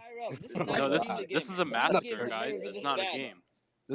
Bro, the coach isn't even calling timeout. He's just like He just said, "Fucking let him die." Yeah, honestly, Honestly, I should be getting paid to watch this game. Their I score, really want them to just go on a 22-0 run right now. Their score has been stuck in the 60s for like over 12 minutes now. Hold on. What game y'all talking about again? It's Well, the Grizzlies, OKC. The Thunder. How much time is left in that game? 3 minutes and 30 seconds. So the Thunder have 67 points with 3 minutes left to go. The Suns have 62 points and there's a minute left in the half. Oh my God. Yeah, man, Jesus Christ, bro. Memphis is I really still just let them get to 150. Let them get to 150. That gave me such a joyous giggle. Wow. 143 to 67. Yo, Derek, you said 64 points in the half. I'm like, it's about to be 78, and Jared Culver misses a fucking free throw. Like, oh my God, Jared. I ain't gonna lie, Shane. I ain't gonna lie, Shane. This is any rec game that I play with Classy. Right here, man. He missed both. We be going Damn. Yo, Tyrell. Classy, you bum me like that, bro? Ever again in Jared Culver, man. I'm glad that we gave him to the Grizzlies for hear Bev, man. Some real shit. I mean, you didn't hear response for a reason. Win? Oh, a poster? And some real shit. They might win this game by 80 points. What is the biggest win in NBA history? I'm about to Google that. Oh my goodness. Actually. Oh my goodness. Oh, this is a record already. The Suns DeAndre Ayton is going to the free throw line to score their 67th point, and it's not halftime yet. And I don't. Okay, so OKC just scored 70. So it says here the Lakers hold the record for the longest. Oh wait, no, that's win streak. Hang on, a biggest win single. Yeah, the biggest win. You used to do margin. You used to do biggest margin of victory. Yeah. Yo, they're up 78 right now. 78, yeah. Now Jared Culver is so bad. There's another three. So listen, it says here. We don't have Jared Culver, man. All right, so right here it says the Blazers handed the Suns the biggest season opening loss in NBA history. The Phoenix Suns bench watches the final. Season opening. Season opening. God damn it. Season opening loss. Okay, you know what? Hang on, let me do it this way. Largest margin of victory. That's what I typed in. Hey, and the Yam! Oh my goodness! Hey, I congratulate both Mickey fans for getting another Okay, goal. So the highest it was 148. The highest margin of victory is by 68 points. Yeah, 148 to 80. Cleveland Cavaliers. This record been broken, man. I've been saying that. That's been broken. That's gonna change tonight. That's changing tonight. Wow, we're watching NBA history. I need a Cavaliers question though. Do you think the Thunder can come back? I just want us all to collectively just take a side. We're watching the big. I'm gonna mute this shit to highlight what you don't Shane think there's a run? They don't have a run left in them. Shane, you don't think they can call timeout and get a momentum swing like I'm gonna just mute myself. I'm gonna just mute myself and I'm gonna let you answer that question in silence. I think okay. I just all right, bro.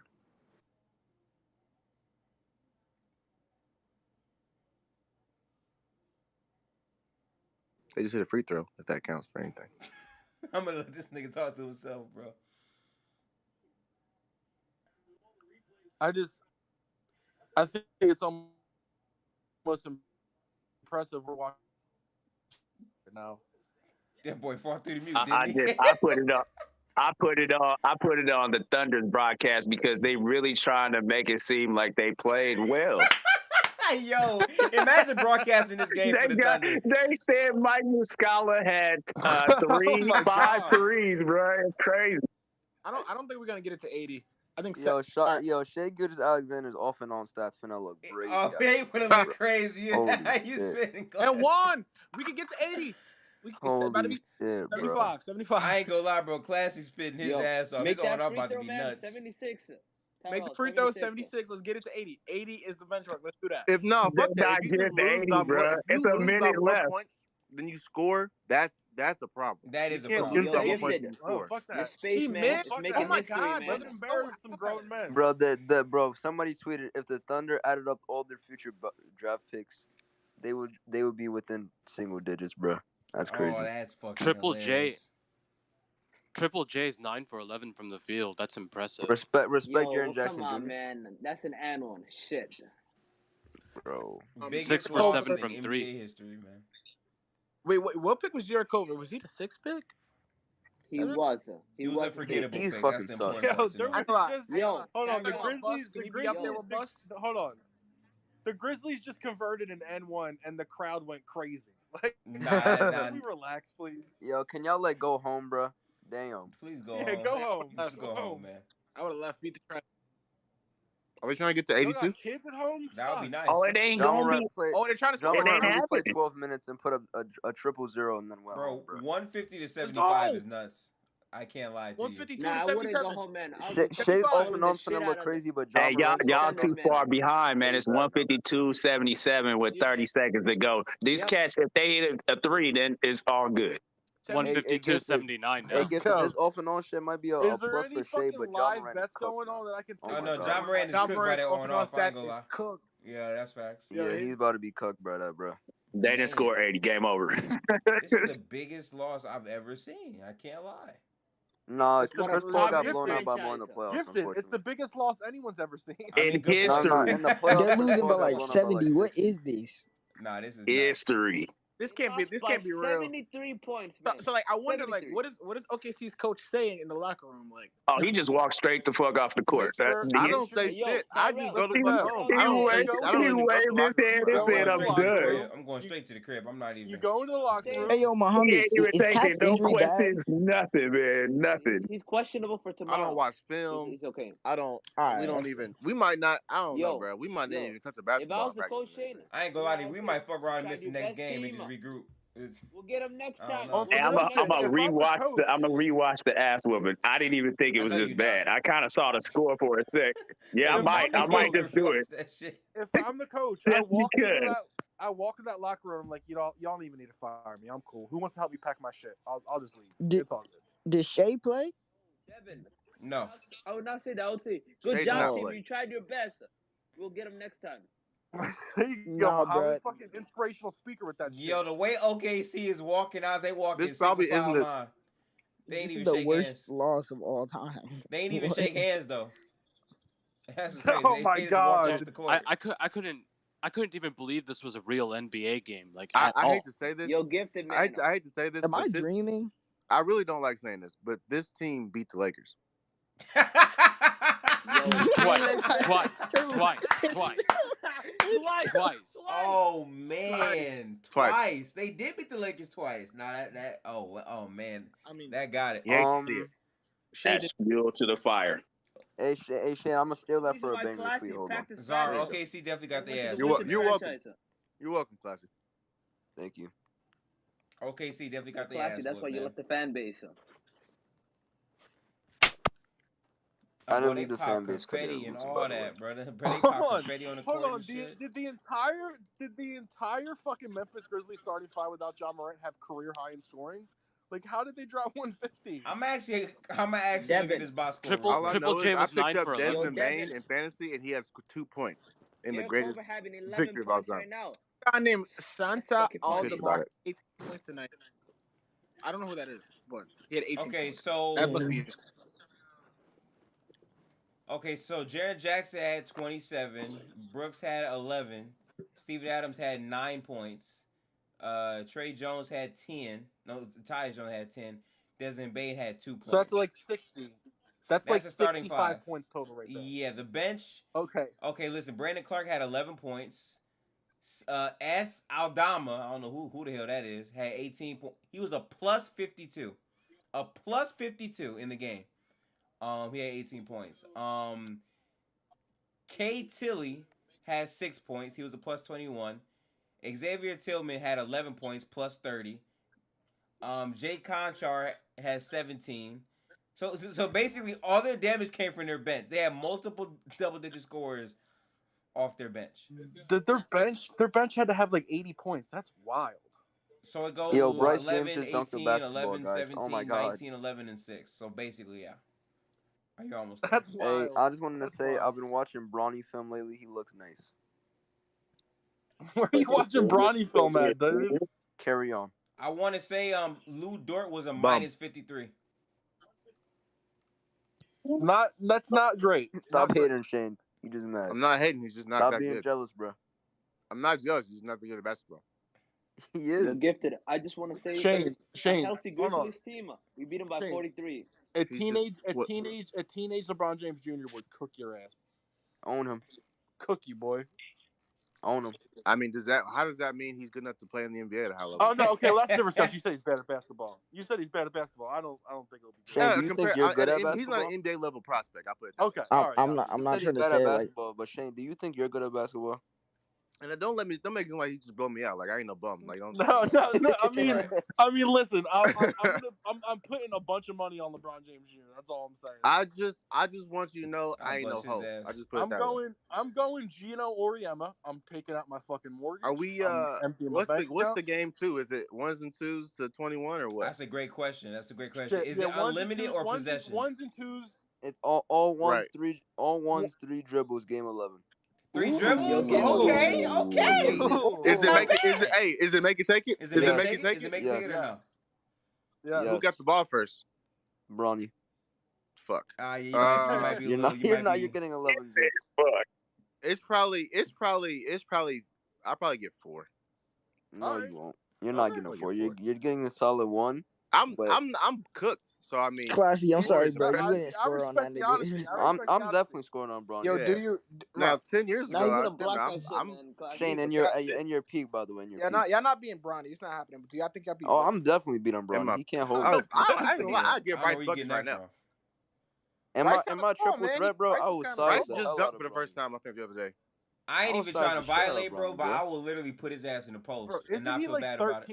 Isn't he like 13? I take no shame in that. I think he's 14 to 15. We're talking about a fucking child. I take no shame in that. I don't care. Hey, these children are different now, bro. He said I don't care. No, these kids. I've seen so many 13-year-olds in my hood that's really like 6 foot. I'm like, bro, okay. Yo, listen. I said I'd slap a child earlier. Yo, I coach 14-year-olds. I promise you, some could actually handle. I'm telling you, Derek, it's facts. It's some kids. I done seen some kids do some crazy shit. Derek, it's not like you're saying they're 14-year-olds. It's not their fault that you're 5 foot, bro. You're shorter than the average 14-year-old. Wait. Pause. What'd you say, Classy? You're shorter than the average 14-year-old, so that's not a diss. Damn, I don't think I'm shorter than the average 14-year-old. All right. Damn, dog. I was gonna say. I could tell by his picture. He looks 5 foot. That's aggressive. I'm not 5 foot. He looks 5 foot. How tall are you? 5 foot is crazy. I'm 5'11", Caleb. What about it? No, you're not, Classy, bro. You're like that's how shorter than the average. You tell niggas your actual height, and they'll be like, you know what? No, you're not. So what do you want me to say? Classy's 5'8". You just want me to say a random short height, so you can 5'4", bro. I know. Classy's 5'8". I'm really not 5'8". It really don't matter what his height is. I just want to say real quick. You're just mad. Derek's spitting. Short kings. Derek's spitting. You're just mad I'm taller than the greatest point guard in Sixers. I just wanted to say real quick. I'm 6'4". Okay. And I would get 2 on Bronny. No, I'm 6'4", and I don't even think I'll score. Plus, I'm like 41, so there's that. I would get 1. I used to be able to dunk, but one time I hit my head up there, and I vowed not to dunk again.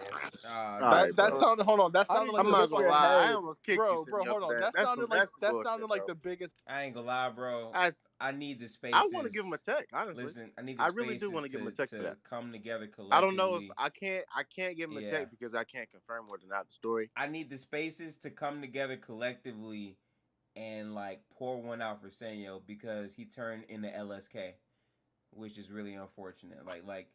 People thought that this man LSK was like that, but he's really soft as shit and just goes for jumper because he's afraid of contact. I hope that's not you.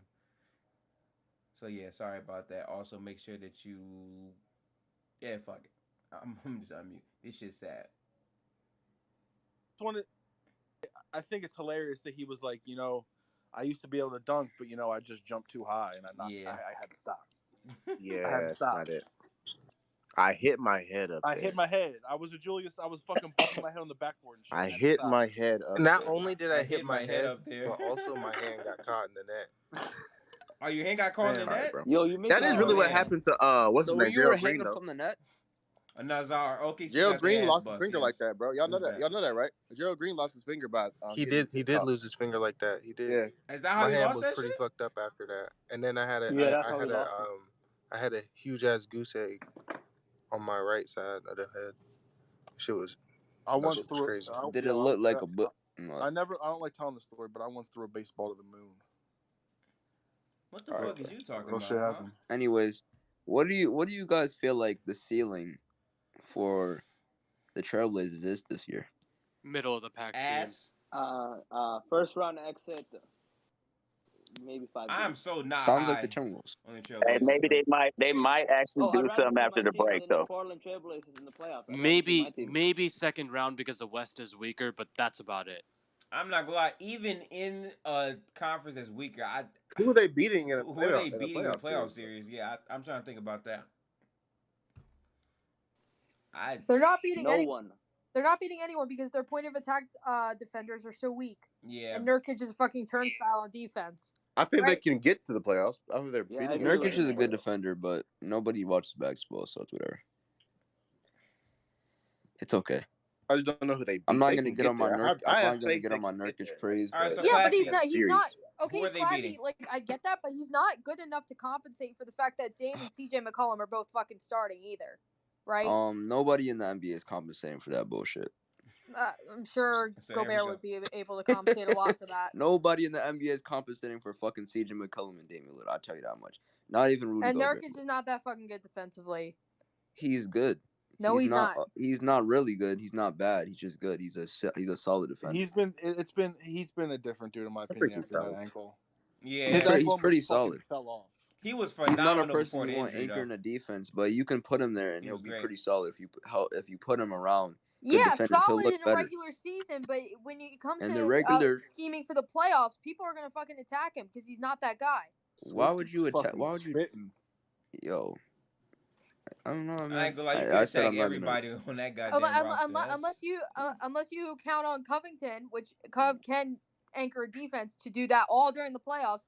They're going to be a first round exit. Only thing is he can still get cut. That's if they make the playoffs. Right. That's if they make the playoffs. Okay. I truly believe. Wait. Who are they beating in the West? Who are they beating in the West? Absolutely nobody. The depleted Nuggets. Man, hey, they're not. I would take the depleted Nuggets. I might take the depleted Nuggets. If they make it to the play-in, Dame is gonna do. I mean that's what it was last year, right? The depleted Nuggets versus the Blazers. I mean, but they have. I think that's more just a testament of. Yeah, but they don't have Michael Porter Jr. Exactly. And I think that's just more of a testament to how good. But they will have Jamal Murray in the playoffs this year, though. He's a better piece than MPJ. Hey, right. Bro. I ain't gonna lie, bro. Portland, like, I can legitimately see every play-in or playoff team beating them. I can see the Jazz beating them, the Mavericks, the Grizzlies, the Lakers. I can see all these teams beating them in the playoffs, bro. I really can. The Portland Trailblazers. Don't forget about. I would say for Portland, I would say that they have like the best shot if they're in that play-in slot to get in from the play-in. Like they'll have like the most captivating performance, perhaps, because Dame and CJ for one game, I think that they could both get like hot enough for that to happen. They can get hot or they can shit the bed. Yep. There's no in between with them. There's no in between. Especially given their playoff consistencies, both of them. They're either going to show up or they're going to shit the bed. Yep. Right? And more often than not, they shit the fucking bed. Yeah. I'm not. Look, I will never doubt Damian Lillard as a player in the, right? Like, I trust him way, way, way more than CJ. But just history, like going back in history, his teammates don't fucking show up. They don't. They are not that good to where Dame can carry them. Right? They're starting 3 undersized guards at shooting guard and small forward. Hey, real quick, like they have almost no variance. That are all turnstiles on defense. They don't even make up for the fact that, I want to ask Maddie. This is a fucking roster construction. A quick question, Maddie. Yes. Okay, here's my question, and you probably know this. Yes. Do you know what Dame is averaging this season? No, I do not. I honestly haven't watched the Trailblazers besides when they played the Sixers this year. I want you to take a guess. 26, 27. 21.5 points per game. Oof. And the thing is like when I did watch like 2 or 3 games in the beginning of the season. He was definitely getting better looks, definitely getting easier looks. Yeah. But the shot's just not falling. I think McCollum coming back is a part of that too. I think the fact that they are finally like fully healthy. Oh, he's hurt by the way. He's not playing for 10 games, by the way. He's hurt right now. He is? Yeah. Mm-hmm. He's out right now because of his abs or some shit. So he's gonna be okay. Yeah, he's gonna be gone for about 10 games. He's shooting and that's gonna drop him down. I do want to rise from the something. field. That is the Trailblazers are in the trenches, but a team that's even more in the trenches is the Celtics, bro. They're 12-10 right now, but the next 14 games they play are all losable, and most of them are gonna be losses. I watched that game with the Sixers and Celtics last night, and that might have been the worst offensive outing I've ever seen for either team, really. That was just fucking awful. They could not capitalize on Joel Embiid shooting 3 for 17. Man. You know, they couldn't. It was a 1-point game at the end. They have the 2 J's and they lack a lot of like necessary depth around that. Listen. They're 12-10 right now. Look at their schedule. Wait a minute. I just saw. I really just said that. Everybody. Utah, Portland, Los Angeles, Lakers, Clippers, Phoenix, Gifted. Hold on, Milwaukee. Gifted. Say Utah. Say Utah again for me. No problem. Utah. Okay. I think you said the weird as shit the first time. So their offense is, I think last time I checked, their offensive rating was like in the bottom 7, I want to say. And I think them being, 12-10, I think their injury, the injuries have played big factor into that. But I will say what I do like about the Celtics is what they can do defensively, and their defense is a big reason why they are above .500 as is, right? But Udoka's been better as the season's progressing. It's starting to get to the point in the NBA season where like teams are what they are moving forward. Usually they find their identity after 15-20 games. And I think that's concerning. I know Jaylen Brown's been out and whatever. But still, it just seems like they can't get over that hump yet for whatever reason, and I'm not really sure why that is. But I'm not high on them. I'm not. Hey, can I give you last night? Yeah. Well, the roster is getting worse. Wait, let me give you a list of games and tell me if they're gonna beat this team, bro. The Celtics. I have a quick question before that, Class. Okay, sure. Okay. Do y'all think when you watch the Celtics play, do you think they like playing together? No. Yeah, I don't think so they either. look like they're miserable. They look like they're fucking miserable. Yeah, I agree. That game, that interview with Jason Tatum looked like he fucking wanted to like kill himself. Yeah, yeah, and like they've lost a lot of talent. Say that it's a good win for the Celtics, and the fact that they just don't even look like they're enjoying playing together, I think that's huge. And it's very clear that they lost the locker room last year, and whatever. I don't know how you can move forward from that. They lost too much talent that they haven't replaced. Like, look at that 2019 roster and look at it now. Yeah. Great point. All right, so let me give you the list. So they're 12-10 now, right? Okay. So they face the Jazz tomorrow. Jason Tatum to LA. Tomorrow. Is that a W or L? Jazz. That's a loss. Jaylen Brown That's a loss. tomorrow. That's a He's loss. not playing. Okay, Trailblazers.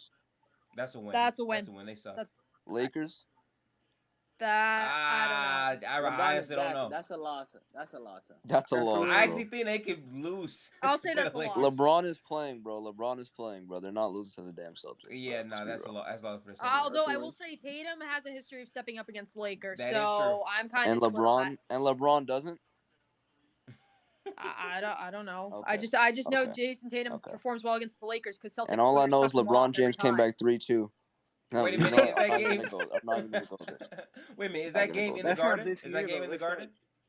That game is in LA. Oh, it's in LA. That's definitely a loss. I don't know. Okay. The refs, man. You gotta think about the refs. Move on. I'll give you. That's fine. So the Clippers. That's a loss. That's a win. That's Suns. a win. What? Loss. Hey, that's a win? That's a loss. Yeah, I think that's a win. The Clippers? Yes. I think they'll lose to the Clippers. What? That's a 50-50 game, basically. It is kind of 50-50, though, because Bledsoe, Reggie Jackson, they got to bring it and shit, and I get you. Yeah, but they have the better coach by far. It's not even close. That is I'm saying. Okay, whatever. The Bucks. That's a loss like shit. Warriors. That's a loss like shit. Loss. Knicks. loss. Maybe win. Maybe win. 50-50. Maybe win. It's a 50-50, but I would say loss. Classy. You should include away and home, by the way. Oh yeah, you should include. Yeah, right. Facts. So the Bucks game is at the Garden. Loss. It don't really matter where it's at. That's a loss to me. Still a loss. So it's the Sixers again at the Garden. That's 50-50 on that. That's 50-50. They own the Sixers. I'll give them a the W for that. Cavaliers. It's not even that they own the Sixers. I just don't think Joel Embiid's gonna shit the bed as much as he did last night, and he didn't even really shit the bed. He was still Cavaliers, fine. but I'd say Philly would win that one. Cavaliers, but at the Garden. Oh, Cavs winning that. Boston wins it. Evan Mobley is the Bucks. I'm gonna say Cavs. The Bucks and Milwaukee. I ain't gonna lie, the Bucks are gonna sweep the Celtics this season. I ain't gonna lie to you, bro. They're not winning a single game. And the Celtics in Minnesota. Celtics in Minnesota. Minnesota got the dub for them. Patrick Beverly is gonna be back by then, man. That's a loss. And the Celtics versus the Clippers once again in the Garden. Oh, are we being asshole? Because I feel like every game we basically saying loss. Okay. No. They're just not a good team, and they're 12-10 right now. And realistically, they can lose all 14 of the games. I said, by the way. Yeah, that's sad.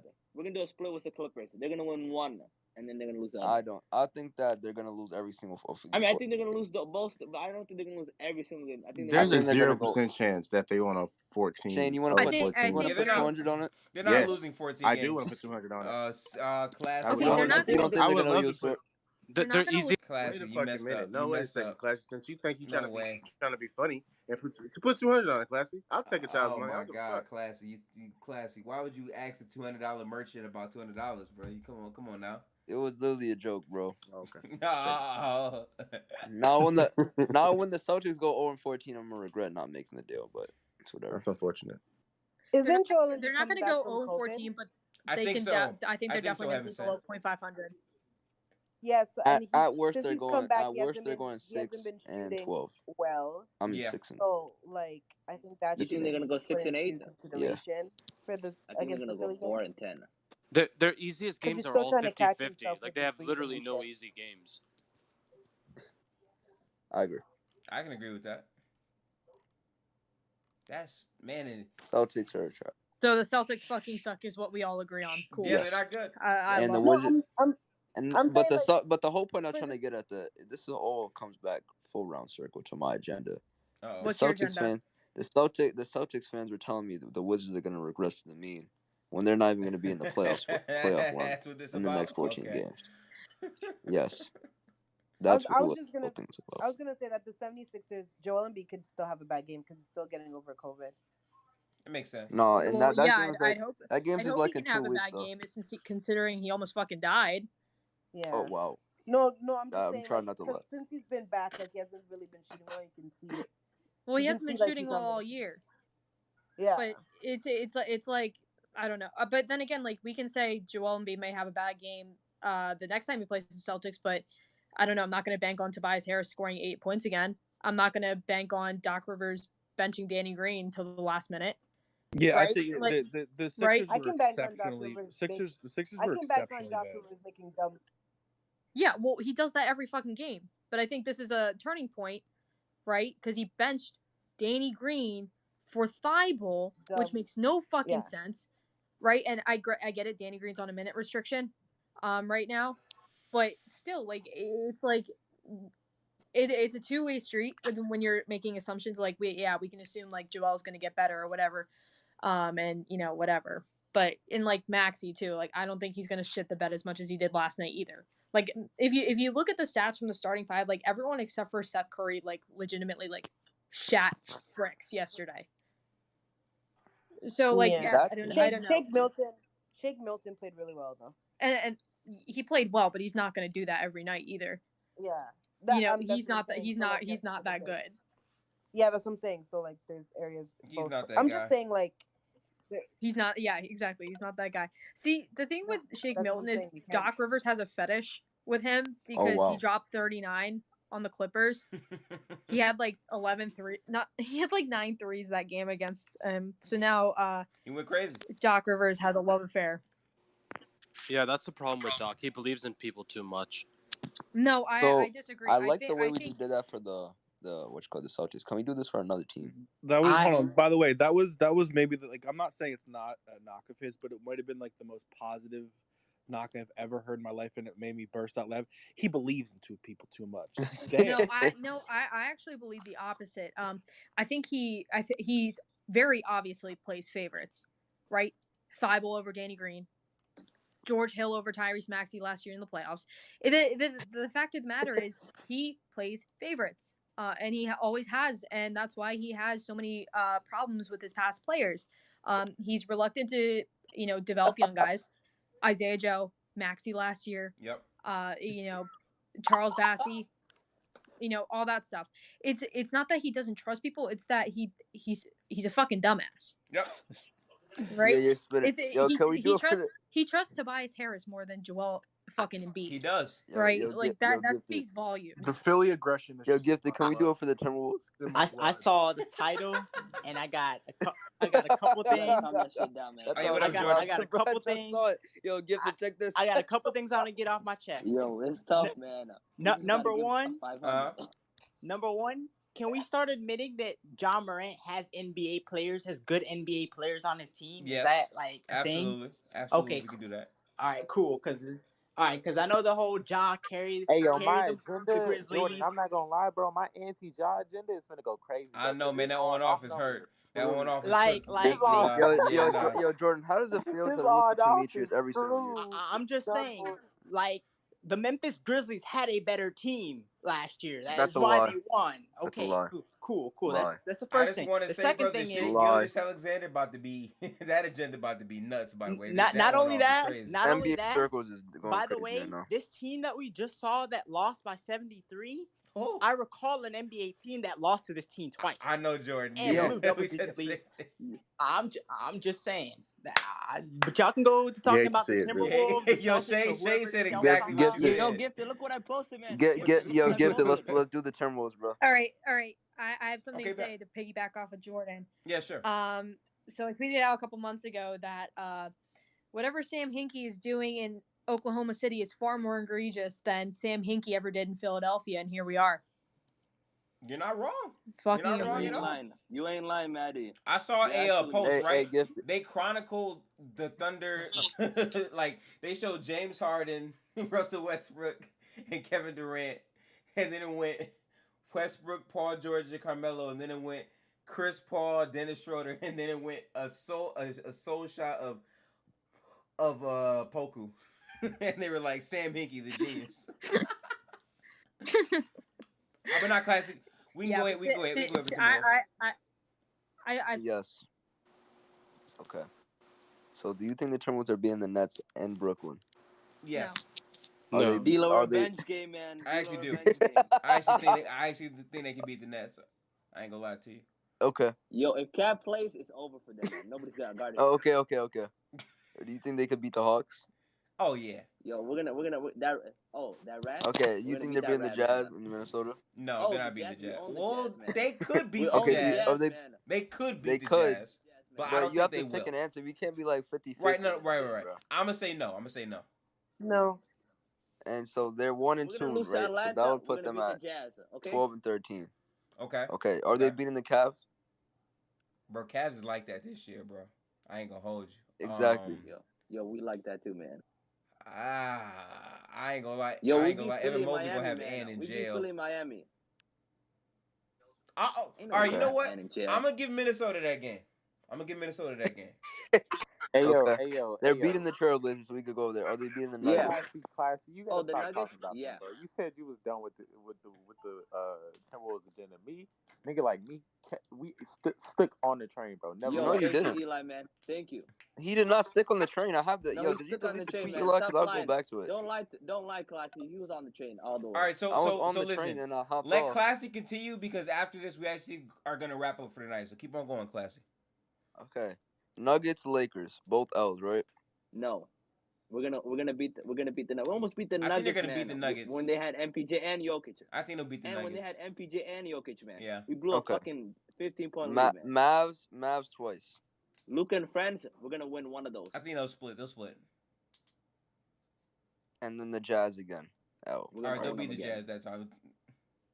I don't think they're gonna lose to the Jazz every single You're time so they play them. optimistic, Gifted. What do you mean? We own the Jazz, man.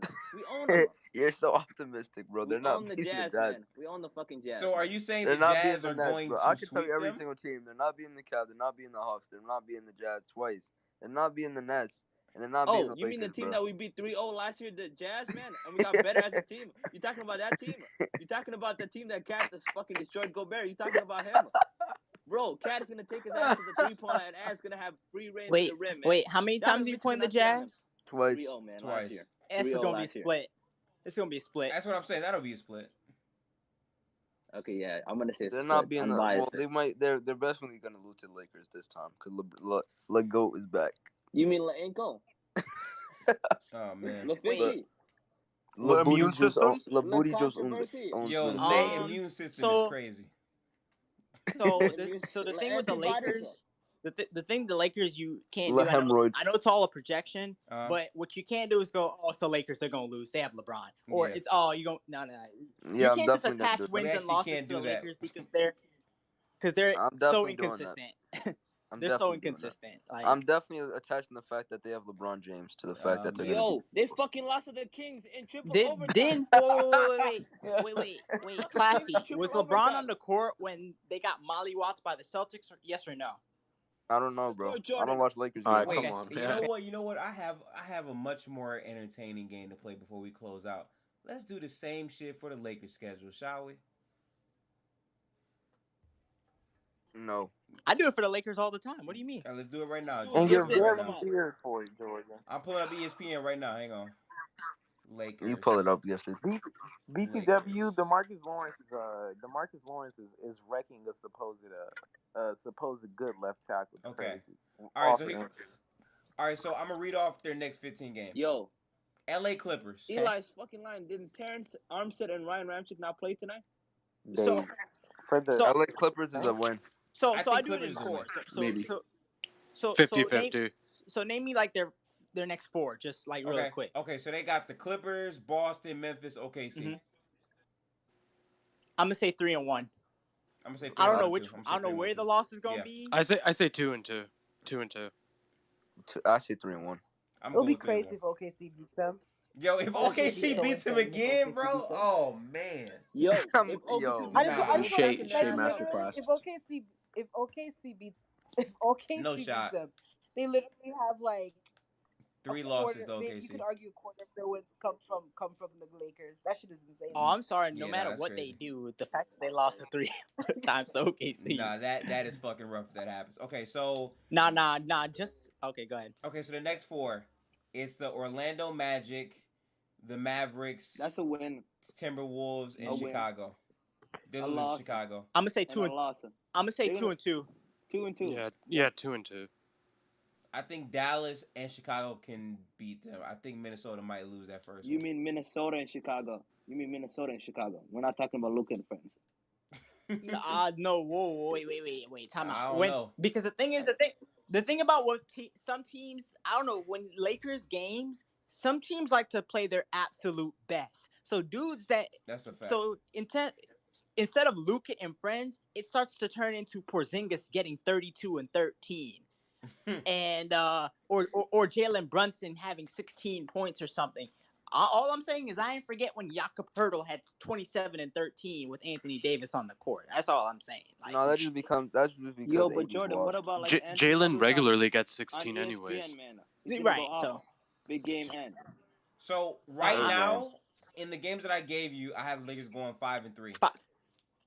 I agree. Stretch. So then after Chicago, they play the Suns, the Spurs, Brooklyn, and then the Rockets.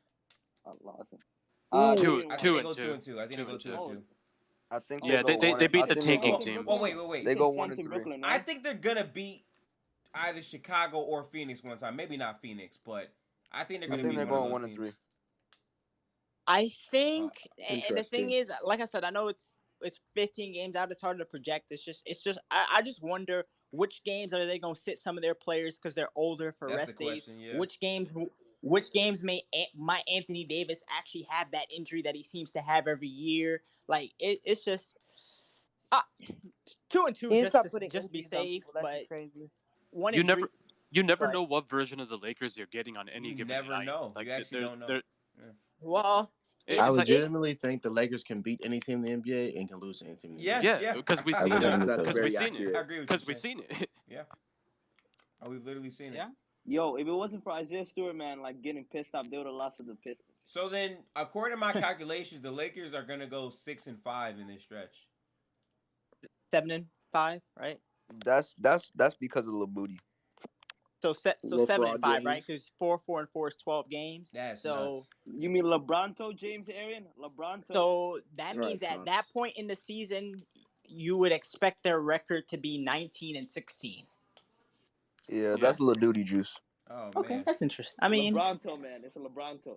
Bro, you're acting like Kobe didn't flame the Timberwolves, bro. Come on. Facts. Yo, he's LeBronto owns the franchise, man. Didn't Dirk average like 40 in the playoffs? Kobe soda, Yo, bro. I don't even care, man. They call it Kobe LeBronto, soda man. for a reason.